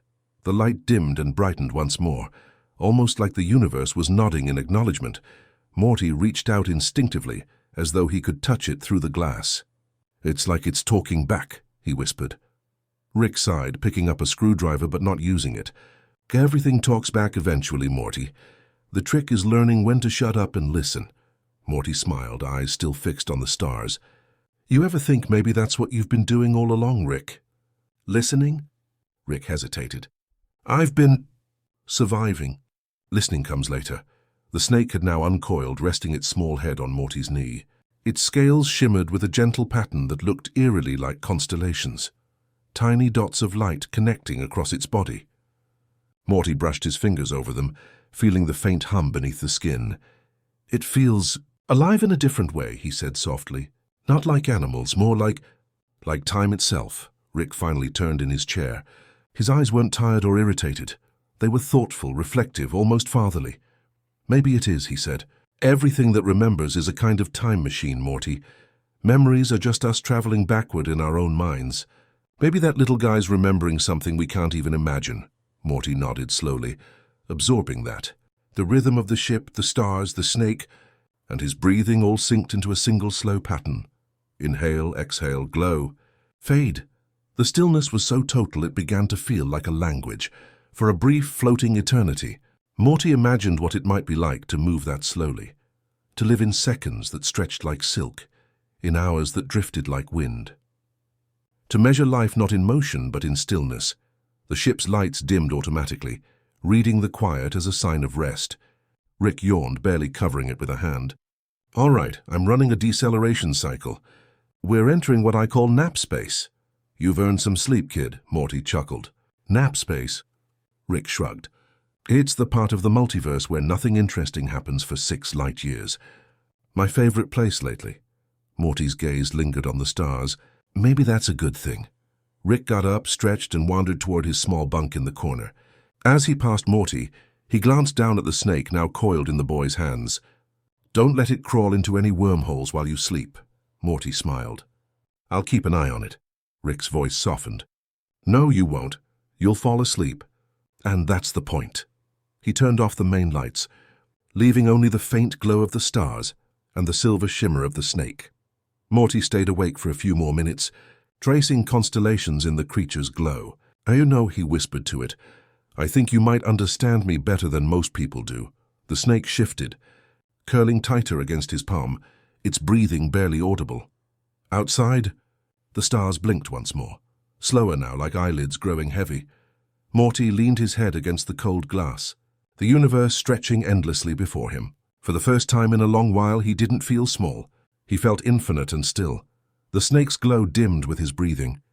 The hum of the ship softened until it became part of the same rhythm, the quiet, endless heartbeat of existence, winding down into sleep. Rick's last murmur drifted faintly through the dark. "Patience, Morty. That's what time really teaches you. Everything else is just noise." The words hung there like starlight that refused to fade, and as the stars blinked slower and slower, Morty finally let go, sinking into the silence, into the calm, into the infinite night that never needed to end. The next morning wasn't really morning. In space, there was no sun to rise, just a quiet shift in the ship's hum, like the sound of the universe stretching after a long sleep. Morty woke first. The little snake was curled against his sleeve, glowing faintly, its scales pulsing with slow light. Rick was already awake, though, not working, not drinking, just staring at a holographic projection of 1,000 timelines, each looping and bending like ribbons in water. "Morning," Morty mumbled, rubbing his eyes. Rick grunted, still watching the timelines shimmer. "You ever notice how some universes—" Morty frowned, half asleep. Laugh? Like jokes?" Rick smirked, though there was no sharpness in it. "Not jokes, Morty, just soft errors. Little mistakes that somehow fix themselves. Like a universe tripping on its own shoelaces and pretending it meant to. Morty chuckled faintly. That sounds like something you'd do. Exactly, Rick said, finally turning toward him. It's why I like them. The ship drifted near the edge of a nebula shaped vaguely like a spiral of smoke. As they passed through, tiny sparks of light flitted past, not stars, not debris, but glowing motes that laughed when they collided, emitting tiny musical bursts like giggles in the dark. Morty pressed his hand to the glass. They sound happy, Rick adjusted the scanner. They're energy anomalies, not sentient, just interference. Morty watched the glowing motes swirl around the ship like dust in moonlight. Then why does it feel like they're playing with us? Rick didn't answer. He let the instruments hum while Morty leaned closer, his reflection mingling with the stars outside. The laughter grew louder, not chaotic or mocking, but light, playful, almost childlike. Soon even Rick couldn't help but smile. I'll be damned, he muttered. The universe really is laughing. The sound filled the cabin like wind chimes underwater. Morty closed his eyes and the laughter seemed to echo inside his head, not as sound but as warmth. For a brief moment, he felt everything that had happened, the snakes, the mistakes, the strange beauty of it all. And it all made sense. In the way dreams do before you wake up. He turned to Rick. What if that's the point, though? Maybe everything keeps breaking because it's supposed to. Maybe the universe wants to laugh at itself. Rick raised an eyebrow. So you're saying the multiverse is self-aware and has a sense of humor? Morty shrugged. Why not? You do, Rick barked out a laugh, short, real, unguarded. Touché, Morty. The glowing motes gathered near the ship's window, spinning into small shapes, loops, spirals, and at one point, what looked suspiciously like a smiling face. The snake lifted its head from Morty's sleeve, flicking its tongue toward the light, almost curious. Rick switched off the instruments one by one. You know what? I think I've been doing science too loud lately. Morty blinked. Science can be loud? Oh yeah, Rick said, stretching. Equations, explosions, multiversal ethics committees. Sometimes you forget the quiet kind, the type that just listens to what's already happening. They drifted like that for hours. No experiments, no adventures, just quiet company. The laughter outside grew softer, more distant, like a memory trying not to fade. Rick eventually leaned back in his chair and sighed. I used to think laughter was just a chemical reaction, the brain rewarding itself for recognizing nonsense. Now I think it's the universe's way of saying, it's okay to mess up. Morty smiled faintly. You think the snakes get that? Rick glanced at the snake now snoozing in Morty's lap. If they don't yet, they will. There was a warmth between them, not spoken, not forced. Just the calm understanding that came from having survived too much absurdity together. After a while, Rick flicked a switch and projected a holographic field of floating snakes, each one wearing tiny hats and juggling asteroids. Morty burst out laughing. Rick! What is that? Comedy, Morty, Rick said, smirking. Snake stand up. I'm teaching evolution to take itself less seriously. Morty wiped a tear from his eye. That's actually kind of beautiful. Rick raised a brow. Beautiful? It's snakes doing bad improv. Yeah, Morty said, still chuckling, but it's good bad, like wholesome bad. Rick tilted his head. Wholesome bad. That's a new scientific category. I'll note it down. The holograms danced in slow motion, glowing with soft golden light. Some of the tiny snakes pretended to faint dramatically. Others did mock heroic poses before collapsing into invisible laughter. It was absurd, surreal, and utterly peaceful. Rick leaned back, staring at his creation. You know, Morty, maybe this is what comedy looks like when no one's afraid anymore. No punchlines, no mockery, just joy echoing until it fades. Morty nodded, resting his chin on his hands. Yeah, maybe laughter is how the universe apologizes for how weird it is. Rick grinned faintly. Then it owes us a long apology. The soft sound of the snake's breathing blended with the fading echoes of laughter outside the ship. One by one, the motes of light drifted apart, their giggles turning into whispers. Soon only a faint shimmer remained, like the afterglow of a good dream you try to hold on to. Morty whispered, Do you think they'll remember us? Rick replied quietly, Maybe, but I think the better question is, will we remember them? The ship's engines purred softly as Rick adjusted their trajectory. The stars stretched into ribbons, and for a brief, shining instant, it felt like the laughter followed them, echoing across the folds of time, soft and infinite. Morty closed his eyes, letting the sound dissolve into the hum of the ship. He didn't know where they were heading next, but for once he didn't care. It didn't matter. The laughter had settled somewhere inside him, light, warm, endless. Rick yawned, turning down the cabin lights until only the faint glow of the snake remained. "You ever notice," he murmured, "that the universe always laughs a little before it falls asleep?" Morty smiled drowsily. "Maybe it's dreaming," Rick nodded. "Yeah, maybe we all are." The stars outside shimmered one last time, blinking slow and tired. The snake in Morty's lap coiled tighter, its glow syncing with the slow rhythm of the ship's drift. As the last trace of laughter faded into silence, Rick whispered, half to himself, "Sleep tight." Multiverse. The quiet that followed wasn't empty. It was full of softness, of meaning, of everything that didn't need to be said. And in that silence even the stars seemed to exhale. It began quietly, the kind of quiet that feels alive. The stars outside Rick's ship no longer moved in clean, sharp lines. They shimmered like reflections on rippling water, bending, folding, repeating.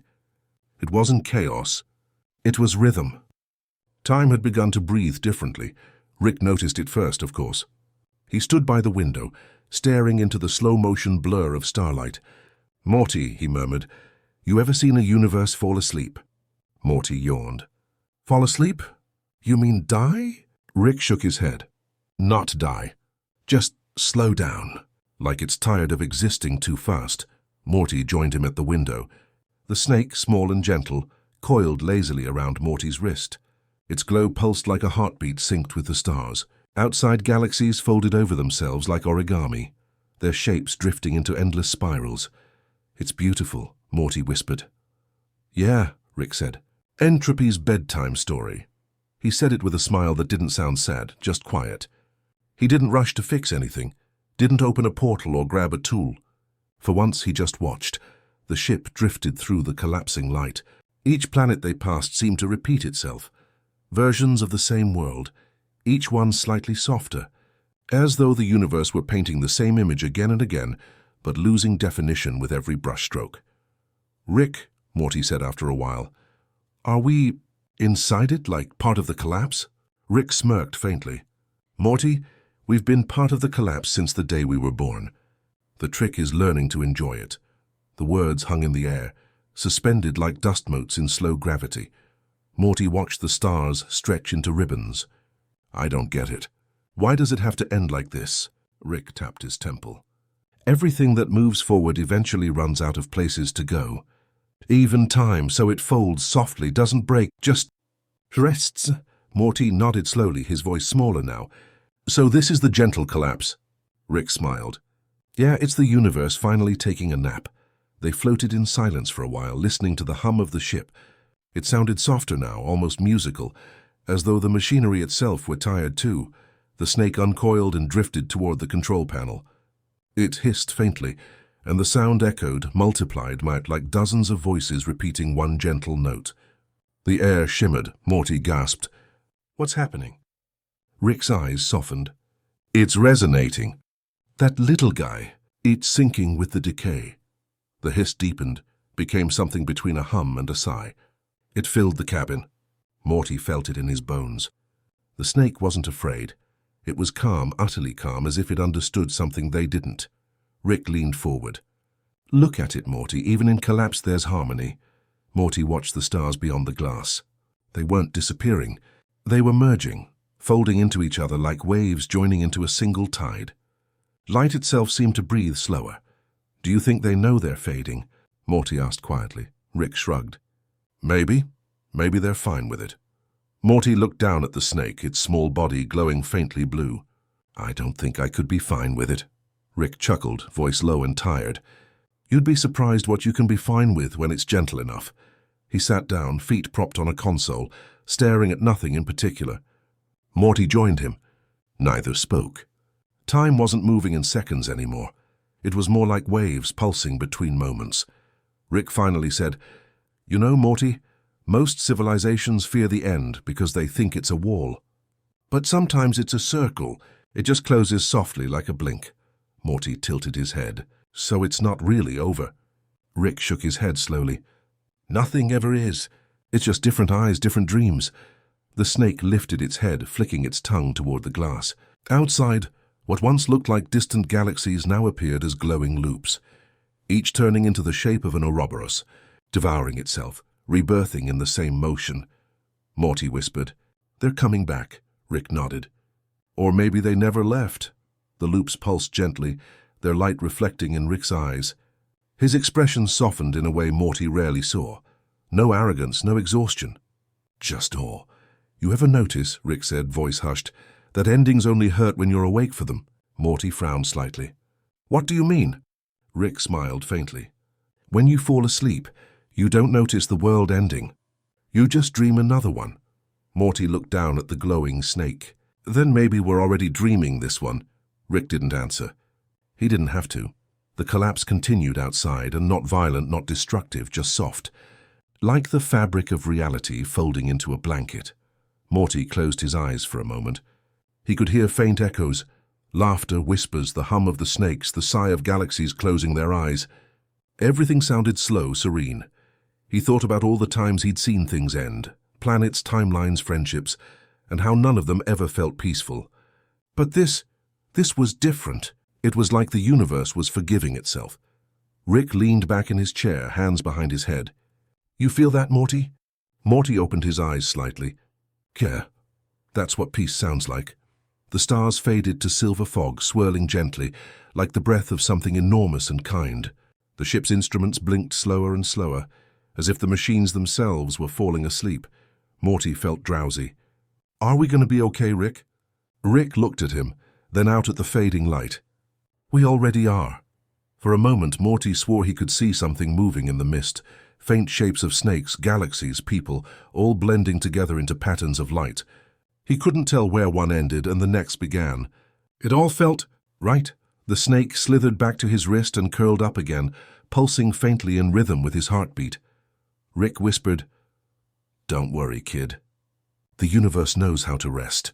Morty nodded slowly, his eyelids heavy. Then maybe I should too. Rick smirked softly. Go ahead. Time'll wait. As Morty drifted into sleep, the stars outside dimmed to a deep, gentle blue.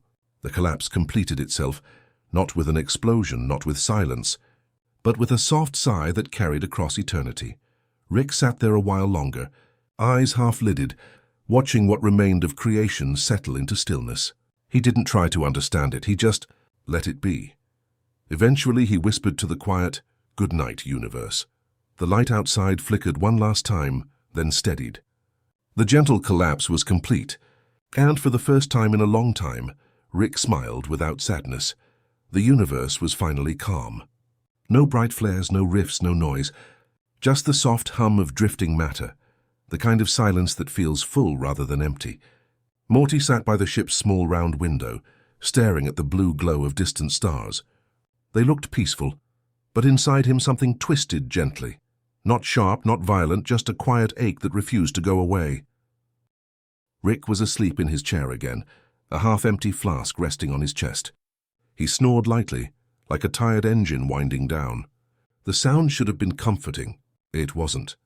Morty's eyes traced the faint scratches on the metal floor, the grease stains, the small messes Rick never cleaned up. All these tiny remnants of chaos somehow made the silence feel heavier.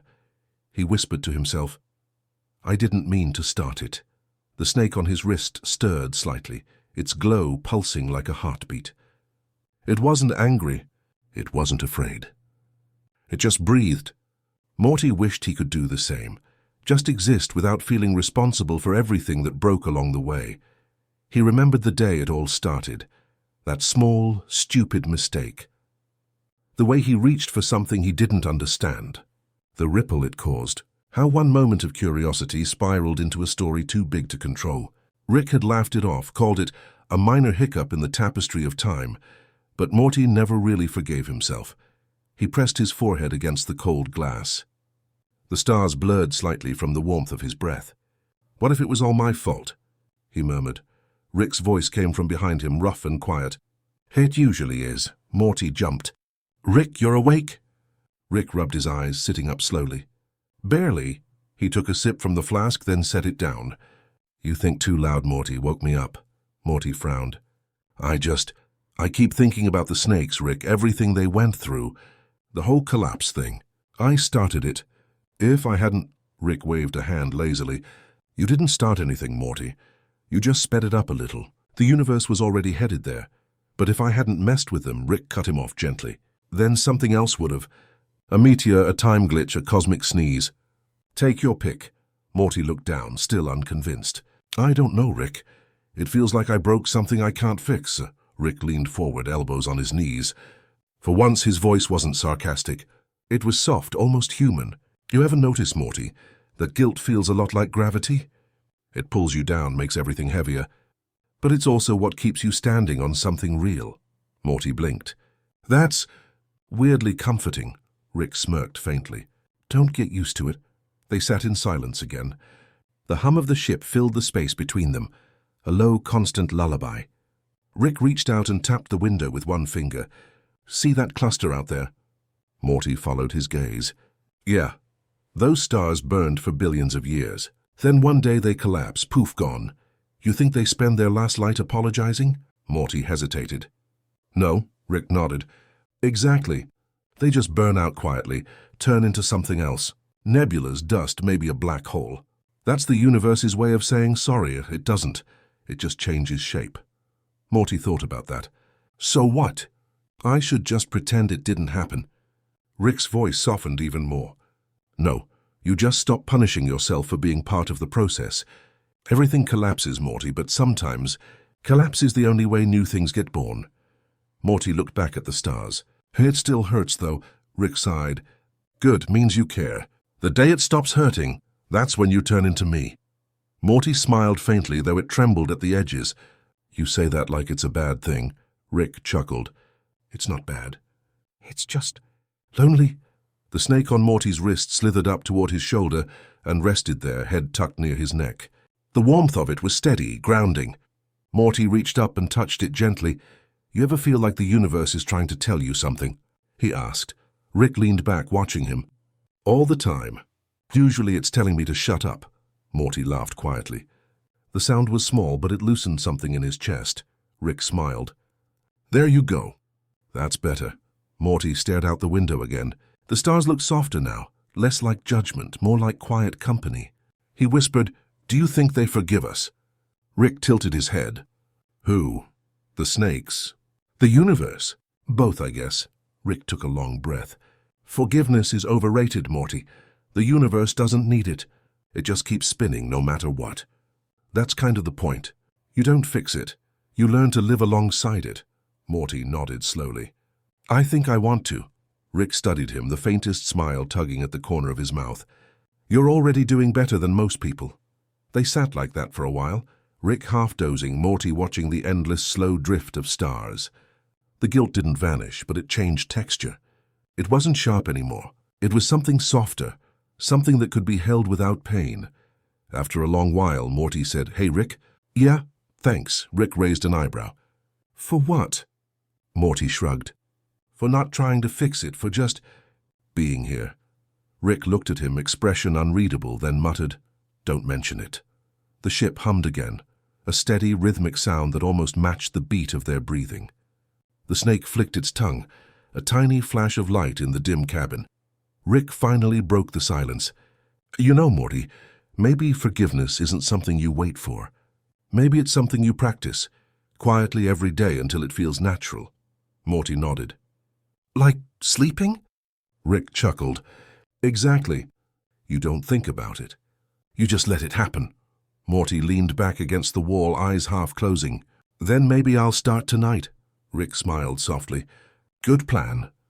They stayed there until the stars faded into the deep velvet of space. No words, no noise, just two silhouettes in the hum of the ship.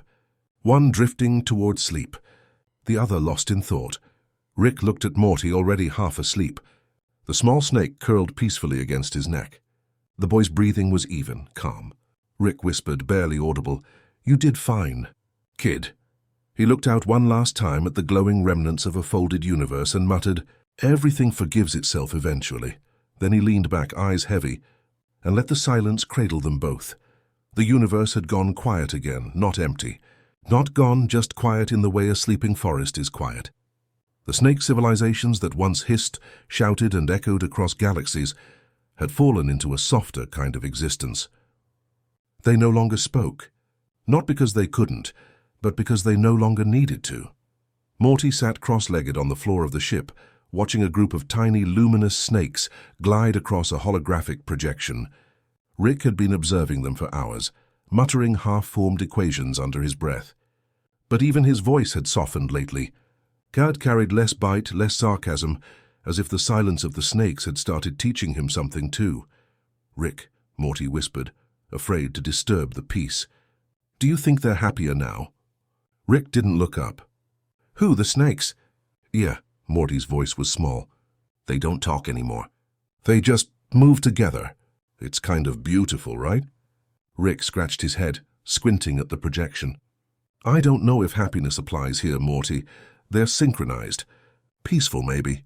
It's like they're finally vibrating at the same frequency." Morty tilted his head. "That sounds nice," Rick grunted softly, adjusting a dial. "Yeah, well, it's efficient too." "Words are messy. You ever notice that? Every time someone tries to explain something big, they mess it up." Morty smiled faintly. "You're saying silence is smarter?" Rick chuckled, a tired, fond sound. "Sometimes. You can't lie if you don't speak." The snakes shimmered in front of them, glowing trails winding and looping through the hologram like threads of light. Every so often they'd stop, hover close to one another, and vibrate softly. The sound they made wasn't really sound. It was more like a feeling that pressed gently against Morty's chest, a hum that said, "We're here, we understand, it's okay." Morty leaned forward, eyes wide with quiet wonder.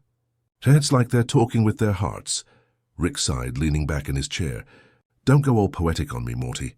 But he didn't mean it harshly. His voice had no edge tonight. He closed his eyes for a second and just listened to the faint thrum of the ship, the glow of the snakes, the steady rhythm of nothing falling apart for once. After a long silence, Morty asked, "Do you think people could do that?" "Communicate without words," Rick smirked. "They try. Music, touch, eye contact. Most of the time they just overcomplicate it again with words afterward." Morty chuckled. "Yeah, I guess that's true." The projection shifted, zooming out to show the snakes drifting through what used to be their cities, now quiet spirals of glass and sand. Structures grown soft from time, vines coiling gently through broken towers. Everything shimmered like it was half submerged in a dream. Morty felt something ache softly in his chest. "They're beautiful," he said. Rick glanced at him. "You say that like they're gone, aren't they?" Rick hesitated. "Maybe not. Maybe they just stopped needing to exist the way we understand existence." "You can't really die if you forget what that means." Morty looked up at him, eyes glassy from the pale light.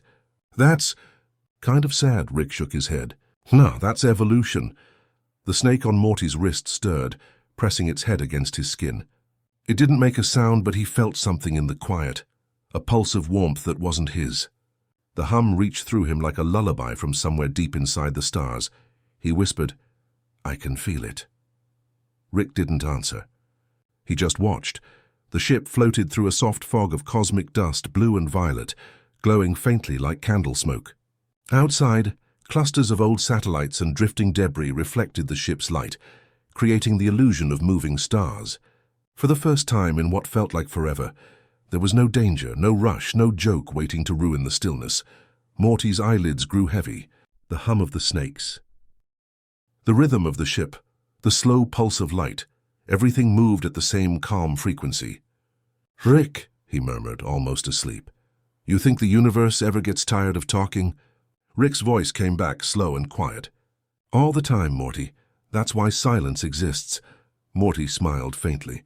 "Then maybe we should listen more." Rick didn't reply. He just nodded, barely perceptible, as if even the motion of his head could break the peace around them. Minutes passed. Or maybe hours. Time folded in on itself again, gentle and circular. The snakes began to drift apart, not leaving, not scattering, just breathing space into the silence. Their glow faded slowly, like embers cooling after a long night. Morty reached out, touching the edge of the hologram. His hand passed through light and warmth. For a moment he thought he heard something. A faint melody like a goodbye whispered through glass. He whispered back, "Good night." Rick opened one eye. "Talking to snakes now?" Morty smiled sleepily. "Nah, just saying thanks."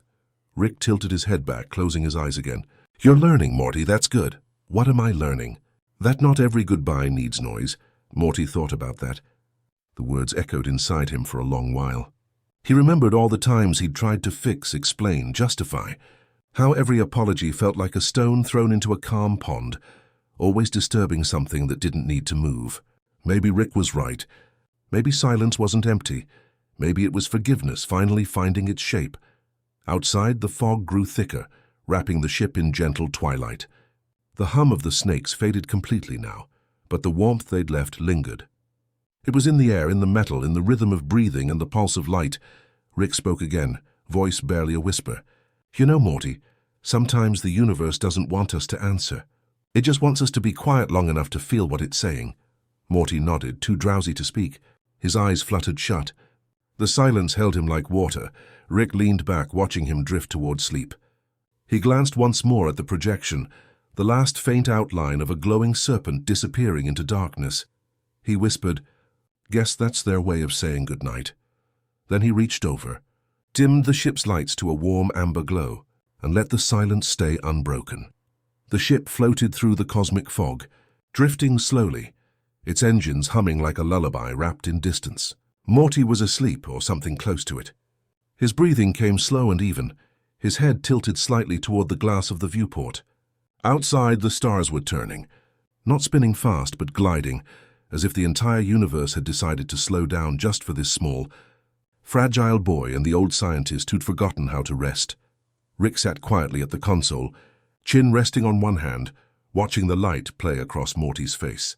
The glow of passing galaxies reflected faintly in his eyes, soft rippling hues of blue and gold. There were no alarms, no explosions, no angry versions of himself chasing them through time. For once, the multiverse didn't need him. He took a slow sip from a silver flask, then stopped halfway, lowering it again. The silence felt too clean to stain. He set it down gently beside him. Morty stirred. His eyes fluttered open, unfocused, caught somewhere between a dream and the slow pulse of infinity. "Rick," he whispered, his voice almost lost in the hum of the ship. "Are we still moving?" Rick glanced at the starlit clouds outside. "Yeah, but we're not going anywhere." Morty blinked. "What do you mean?" Rick leaned back, hands clasped behind his head. "Sometimes, Morty, the universe keeps you in motion just so you don't realize you're standing still." Morty smiled faintly, still half asleep. "That sounds like something you'd say when you're pretending not to care." Rick snorted. "Maybe, but it doesn't make it less true." The stars outside began to shift, bending, folding in on themselves like paper lanterns collapsing into light. Morty watched, mesmerized. The stars didn't disappear. They became circles, then spirals, then ribbons of fire that looped through the darkness like glowing serpents. Morty's breath caught. "Rick, it's them." Rick didn't look up. "I know." The snakes, or maybe just their echoes, swam through the black like living constellations. Their movements were gentle, synchronized, forming loops that glowed and then faded over and over like the heartbeat of the cosmos itself. Morty pressed his palm against the glass. "Why are they still here?" Rick turned one dial slowly. "Because nothing ever really leaves, Morty. Energy just changes its disguise." The snakes looped again, their trails forming circles that overlapped, glowing brighter each time until Morty could see patterns, an endless spiral, a soft reminder that every ending folded quietly into a beginning. He whispered, "It's beautiful." Rick didn't answer. He was watching the loop too, his jaw tight, his eyes unreadable. For all his bravado, something inside him always softened when he looked at patterns like that, the kind that refused to break. Morty turned toward him, his voice gentle. "You think they're showing us something?" Rick's brow furrowed. "Maybe, or maybe the universe just likes reruns." Morty chuckled softly, the sound barely audible. "You joke a lot when things start meaning too much." Rick's lips twitched. "You've been paying attention." The silence stretched, warm and full.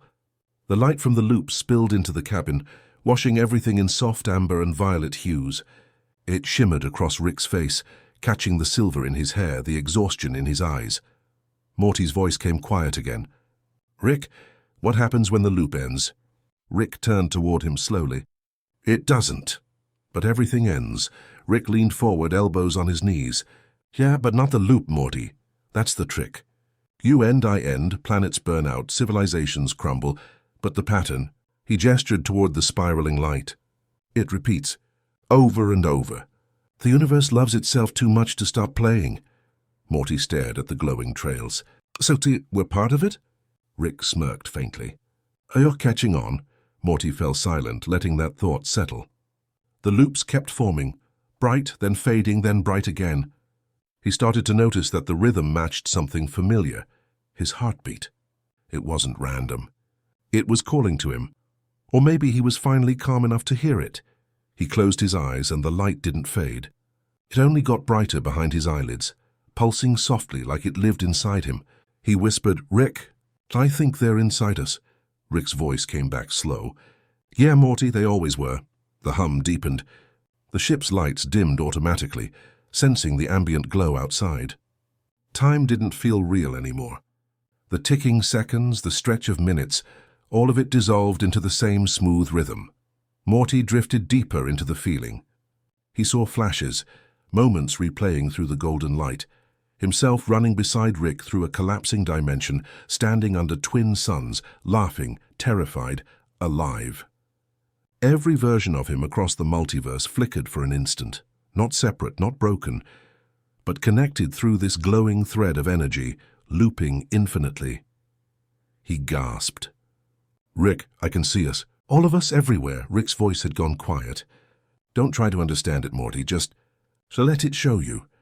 The loops began to weave together, hundreds of glowing serpents merging into a spiral that reached outward, wrapping around the ship, enclosing them in soft light. It wasn't blinding. It felt gentle, warm, ancient. Morty's tears slipped silently down his cheeks. "It's all the same light," he murmured. "Every life, every version. It's all one loop." Rick nodded once, slow and solemn. "Took me a long time to see that." The light pulsed once more, then slowly started to fade, not disappearing, just returning to its rhythm, smaller, quieter, the way waves retreat after touching the shore. When the stars returned, they looked softer, older, kinder. Morty leaned back, exhausted but calm. "So what happens now?" Rick looked at the console, then at him. "Now? We rest." Morty smiled faintly, eyelids heavy again. "And after that?" Rick smirked. "We repeat." Morty chuckled softly, eyes closing. "Guess the universe really does love reruns." Rick turned toward the viewport, watching the fading spiral dissolve into a single point of starlight. "Yeah," he said quietly, "especially the good ones." For a long time, neither of them spoke. The ship drifted through the soft gold haze, engines humming like an echo of the loop. Outside, the stars shimmered with faint, pulsing rhythm, and alive, repeating, eternal. And somewhere in that silence, the universe inhaled again, ready for another turn. The galaxy hung still, as if holding its breath. The light that once spiraled through the stars now shimmered like dust, suspended in silence. The ship's sensors picked up nothing. No radio hum, no planetary vibration, no trace of the serpentine signals that had once rippled through the cosmos. The snakes were gone. Or maybe they had finally learned to rest. Morty stood by the viewport, his hand against the cold glass. "It's so quiet," he said softly, as though afraid to disturb it. Rick didn't answer. He was hunched over his tools, pretending to fix something that wasn't broken. The motion was automatic, comforting in its repetition. Screw turn, tighten, stop. His fingers moved like clockwork, while his mind wandered somewhere far away. Morty turned toward him. "You think they're really gone this time?" Rick sighed, setting the wrench down. "Gone's a relative term, Morty. They're part of the equation now, just simplified." Morty frowned. "Simplified?" Rick looked up, eyes half-lidded and tired. "Entropy, kid. Everything spreads out, loses detail, gets softer. That's the universe winding down the right way." Morty went quiet, staring at the faint shimmer outside. "I thought it would feel sadder," Rick grunted. "You expected fireworks?" "Cosmic violins." He waved a hand lazily. "The universe doesn't do finales, Morty. It just Fades into the next thing. The ship drifted through the last of the light trails. The ribbons of color had thinned to transparent wisps, curling like breath on glass. Every few seconds, one of them pulsed, a slow, fading heartbeat, before dissolving completely. Morty whispered, "It's like they're saying goodbye." Rick leaned back, stretching his arms. "Goodbyes are for species that still think they matter." Morty frowned. "You really believe that?" Rick's expression softened just slightly. "No, but it helps to pretend I do." The hum of the ship deepened as it passed through a quiet sector of space. Beyond the viewport, the last visible remnants of the snake civilization glimmered faintly, not as cities or ships, but as clusters of luminescent particles drifting freely. They weren't destroyed. They weren't even dead. They had simply become something else. Morty tilted his head. What if they just evolved past all of it? Past talking, fighting, even thinking? Rick raised an eyebrow. Then they figured it out before we did. The light dimmed again, leaving only the softest blue hue to guide the contours of the room. Morty yawned, his voice hazy. "Feels like bedtime for the universe." Rick smiled faintly. Maybe it finally ran out of stories to tell. They sat in silence for a long while. The sound of the ship's life support system blended with the soft thrum of the engines, each tone weaving into the next. It was a kind of music, a mechanical lullaby. Morty curled into his seat, eyes drooping. "Rick, when it all ends, what happens to the stuff we remember? The moments, the people?" Rick leaned his head against the bulkhead. "Nothing happens to them, Morty. They just stop being memories and start being patterns. Maybe someone, somewhere, dreams the same shapes again." Morty smiled faintly, half asleep. "So, nothing's really lost," Rick glanced at him. "Only misplaced." The stars outside dimmed further, swallowed slowly by the creeping black. The ship moved through it effortlessly, gliding toward nothing in particular. It wasn't traveling to reach anywhere, just to keep moving. The way a clock keeps ticking long after no one's watching it. Rick picked up a small metal disc from the console, a leftover piece from an old snake translator. It was cold and scratched, but when he turned it over, faint lines glowed along its edge, an echo of their language looping endlessly in silence. He studied it quietly. "Funny thing, Morty," he said after a long pause. "They started out just hissing at each other.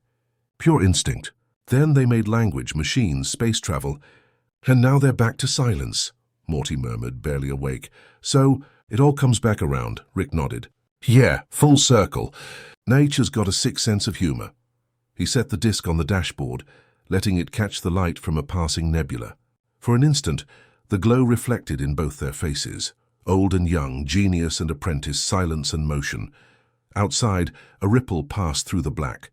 Tiny motes of gold began to gather again, faint and slow, like dust remembering what it used to be. Morty opened his eyes a little. "Hey, Rick." "Look," Rick followed his gaze. The particles drifted together, forming a faint circular outline in the dark, the shape of a snake eating its tail. It shimmered once, then faded, leaving only the idea of the symbol behind.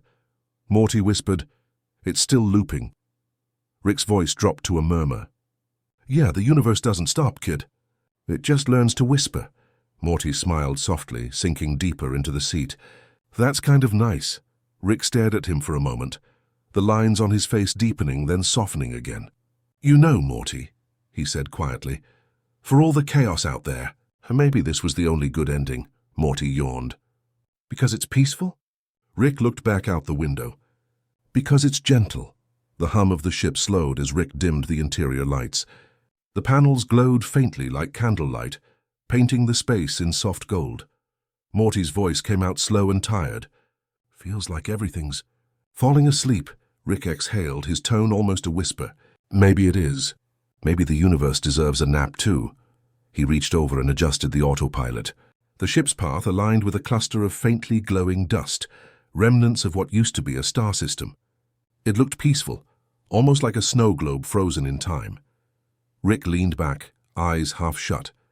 "Get some rest, Morty," Morty mumbled. "You too, Rick." For a while, only the hum of the ship filled the silence. Outside, the faint gold dust continued to swirl, glowing softly, as if time itself was taking one last gentle breath. And then Somewhere between the drifting light and the infinite dark, everything seemed to sigh, not ending, not beginning, just continuing softly. In the same endless rhythm, the soft ending of time was not destruction. It was surrender, a slow, graceful exhale after an eternity of noise. Rick closed his eyes. The ship floated on, the universe slept. The ship drifted in near silence, surrounded by a velvet ocean of stars. Each flicker outside felt slower now, like light itself had grown sleepy. Rick had set the engines to idle. There was nowhere left to go.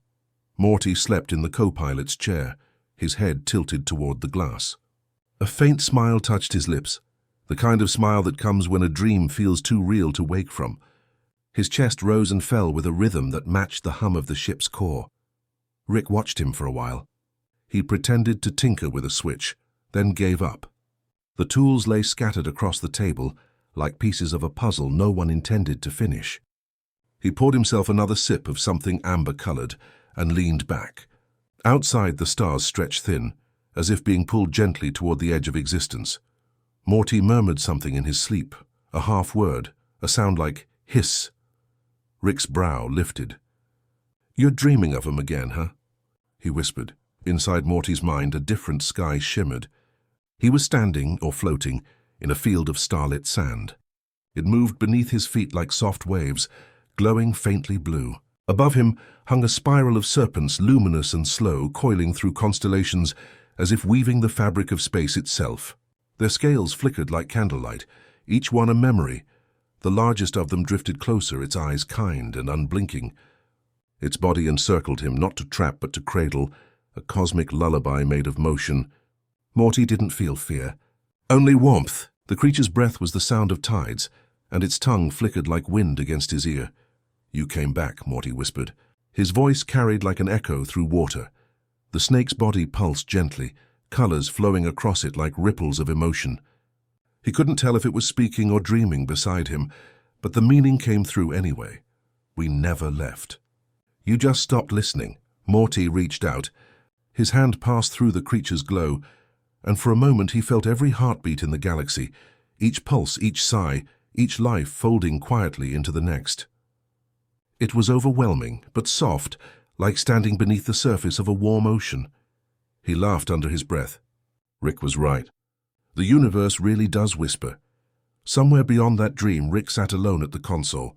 He was slouched in his chair, half awake, staring at Morty's sleeping face. Every so often the kid would smile or twitch or mumble. Rick smirked faintly. "Hope you're having a better time in there than I am out here." He looked out the viewport again. The glowing dust had thickened into gentle streams, not bright, not loud, but steady. They moved like breath, looping through the void. Rick adjusted one of the dials to track the particles, but the system failed to categorize them. The computer simply labeled them, unknown life form, pattern consistent with dream frequency. Rick chuckled. Figures. Even the scanners falling asleep. Back in the dream, Morty wandered deeper. The snakes sang without words, long waves of vibration that shimmered through his bones. Each sound carried an image, the first snake who dared to look at the stars, the one who learned to forgive itself, the last who chose silence over war. He saw them all repeating in gentle loops, like stories told to a child before bed. He realized he wasn't just watching, he was remembering. Somewhere deep within the universal hum, his own heartbeat matched theirs. A smaller serpent glided toward him, thin and translucent like a ribbon of moonlight. It coiled softly around his wrist and lifted him upward. Together they drifted toward a glowing sphere, half buried in the cosmic sand. Morty reached out, and when he touched it, light spilled outward in every direction. The sphere unfolded into a reflection, not of his body but of his essence. He saw himself as he truly was. Not a boy lost in endless adventures, but a gentle echo in the rhythm of creation. He whispered, "So this is what it means to wake up." The snakes around him slowed their movement, resting in coils that formed a great circle. At its center, Morty floated weightless. He felt the pull of gravity fade, replaced by something more tender, belonging. For a long moment, there was nothing but silence. And then a voice, familiar, distant, drifted through the dream. "Sleep well, kid." "The universe is funny like that." Morty smiled. He didn't open his eyes. He didn't need to. The words settled around him like a blanket. The stars above pulsed once, twice, then dimmed, as though nodding in approval. Back in the ship, Rick's eyelids drooped. He had meant to stay awake, to make sure the kid was fine, but the quiet had grown too heavy to resist. His head tilted forward, chin resting on his chest. The bottle on the console rolled gently, stopping against his hand. For the first time in what felt like centuries, Rick's breathing slowed to match another's. His snores were soft, uneven, human. The ship continued its slow drift through the field of starlit dust, two figures asleep under the same unseen lullaby. Outside, the particles shimmered brighter. They began forming shapes, spirals, loops, the infinity symbol drawn and redrawn by unseen hands. The faint hiss of their motion echoed across the hull, not mechanical, not natural, but somewhere in between, the whisper of a dream still happening. In the deepest corner of that silence, Morty's dream shifted one last time. He saw the ship from far away and tiny, glowing, adrift in the sea of stars. Inside it, he could see himself and Rick asleep, side by side. He smiled softly and turned back toward the snakes. They were circling a newborn star now, their bodies weaving in rhythm, forming the shape of an endless Ouroboros. Morty's voice, barely audible, carried across the dream. "You figured it out, didn't you?" The smallest snake raised its head, eyes shimmering like dawn. "No one ever figures it out. They just rest for a while." Morty exhaled, his voice faint and happy. "That's good enough." He closed his eyes again, letting the glow wash over him. The snakes faded, the light softened, and soon all that remained was the steady rhythm of two heartbeats, one in the dream, one in the real. Both in sync, the universe held them gently like a parent tucking in a child. The stars blinked slower. The air inside the ship thickened with warmth.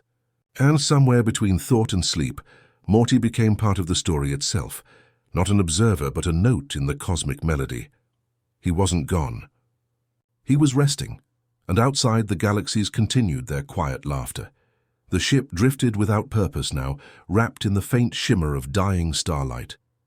The hum of the engine was nearly imperceptible, a heartbeat fading beneath layers of cosmic quiet. Out here, time had no edges.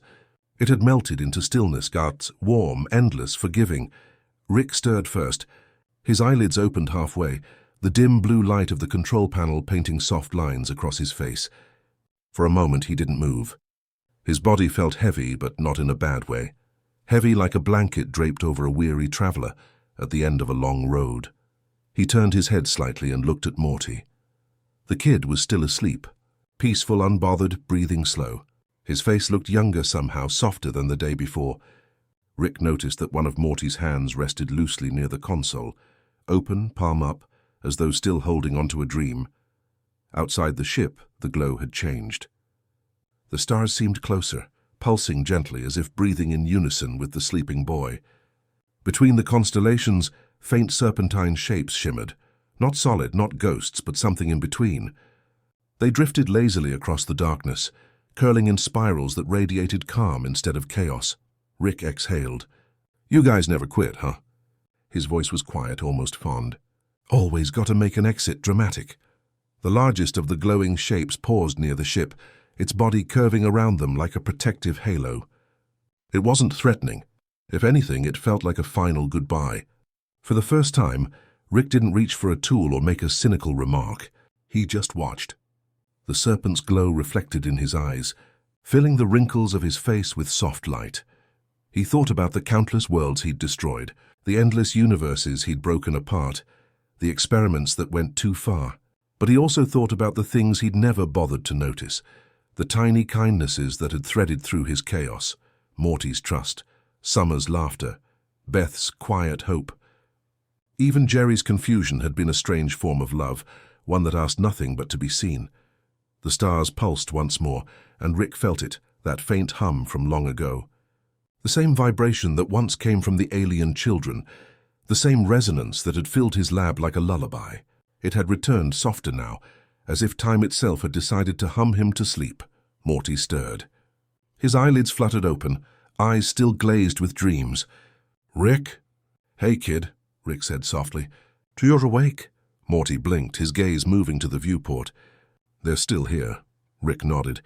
Yeah, guess they're saying goodbye. For a moment, neither spoke. The ship drifted, and the galaxy seemed to breathe with them. Morty's reflection shimmered against the glass. A boy who had seen too much, yet somehow still carried wonder in his eyes. They look peaceful, Morty whispered. Rick glanced at him, a faint smirk forming. Yeah. For a species that almost time-traveled itself into extinction, they finally figured out how to chill out. Morty chuckled softly. It wasn't a loud laugh, just a tired, gentle sound that filled the quiet. Do you think they, found peace?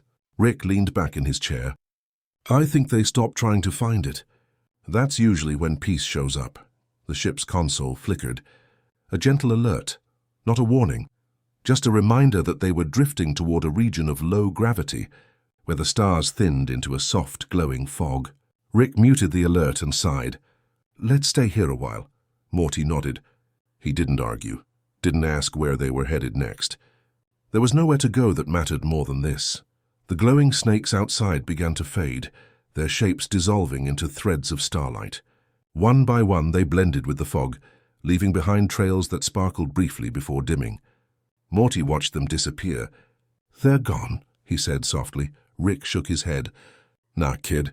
Nothing that beautiful ever really goes away. It just changes shape. Silence returned, but it wasn't empty. It was full, like the pause between heartbeats. The kind of silence that felt alive. Rick opened one of the ship's storage drawers and pulled out 2 metal cups. He poured something steaming into both. Hot synth coffee, he said. Not real, but close enough. Morty took the cup and smiled.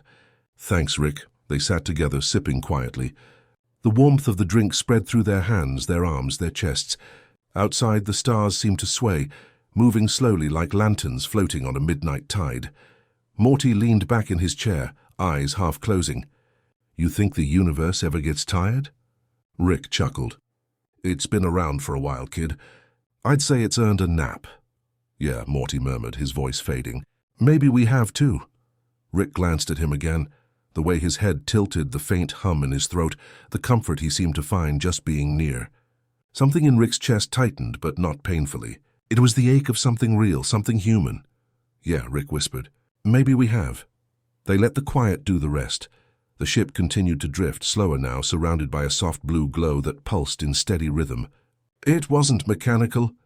It wasn't even physical. It was emotional, a resonance born from connection, regret, forgiveness, and rest. Rick closed his eyes. For a moment, he felt as though he could hear every version of himself across every timeline. All the Ricks who'd lost something, all the Mortys who'd kept them grounded. He imagined them all sleeping now, finally still. Morty's breathing slowed again. The empty cup slipped from his fingers, resting against his lap. Rick didn't move to take it. He just let the moment be what it was, a simple, quiet truth at the end of all things. Outside, one final glow moved across the glass, a single serpent made of light. It brushed the ship gently, its body leaving a faint shimmer before vanishing into the mist. Morty smiled in his sleep. Rick saw it and whispered almost to himself, Guess they made it home. The hum inside the ship softened, merging with the hum of the stars. Everything, ship, sky, heart, found the same frequency. And for the first time in forever, Rick allowed himself to rest. Not out of exhaustion, not out of defeat, but out of acceptance. He leaned back, eyes closing, and muttered with a small, tired grin, Yeah, everything's going to be okay. The stars blinked slower. The galaxy exhaled. The hum of the snakes faded into the rhythm of eternity. Somewhere beyond the edge of perception, laughter echoed, soft, distant, familiar. It wasn't loud enough to wake them. It was just enough to say, You're not alone. The ship floated on, glowing faintly in the dark. Everything was still. Everything was calm. Everything was enough. Thanks for spending this time with us, the faint echo seemed to say, not from any voice, but from the space between breaths. Sleep well. Everything's going to be okay, man, and with that, the stars blinked once more, and the universe went quiet.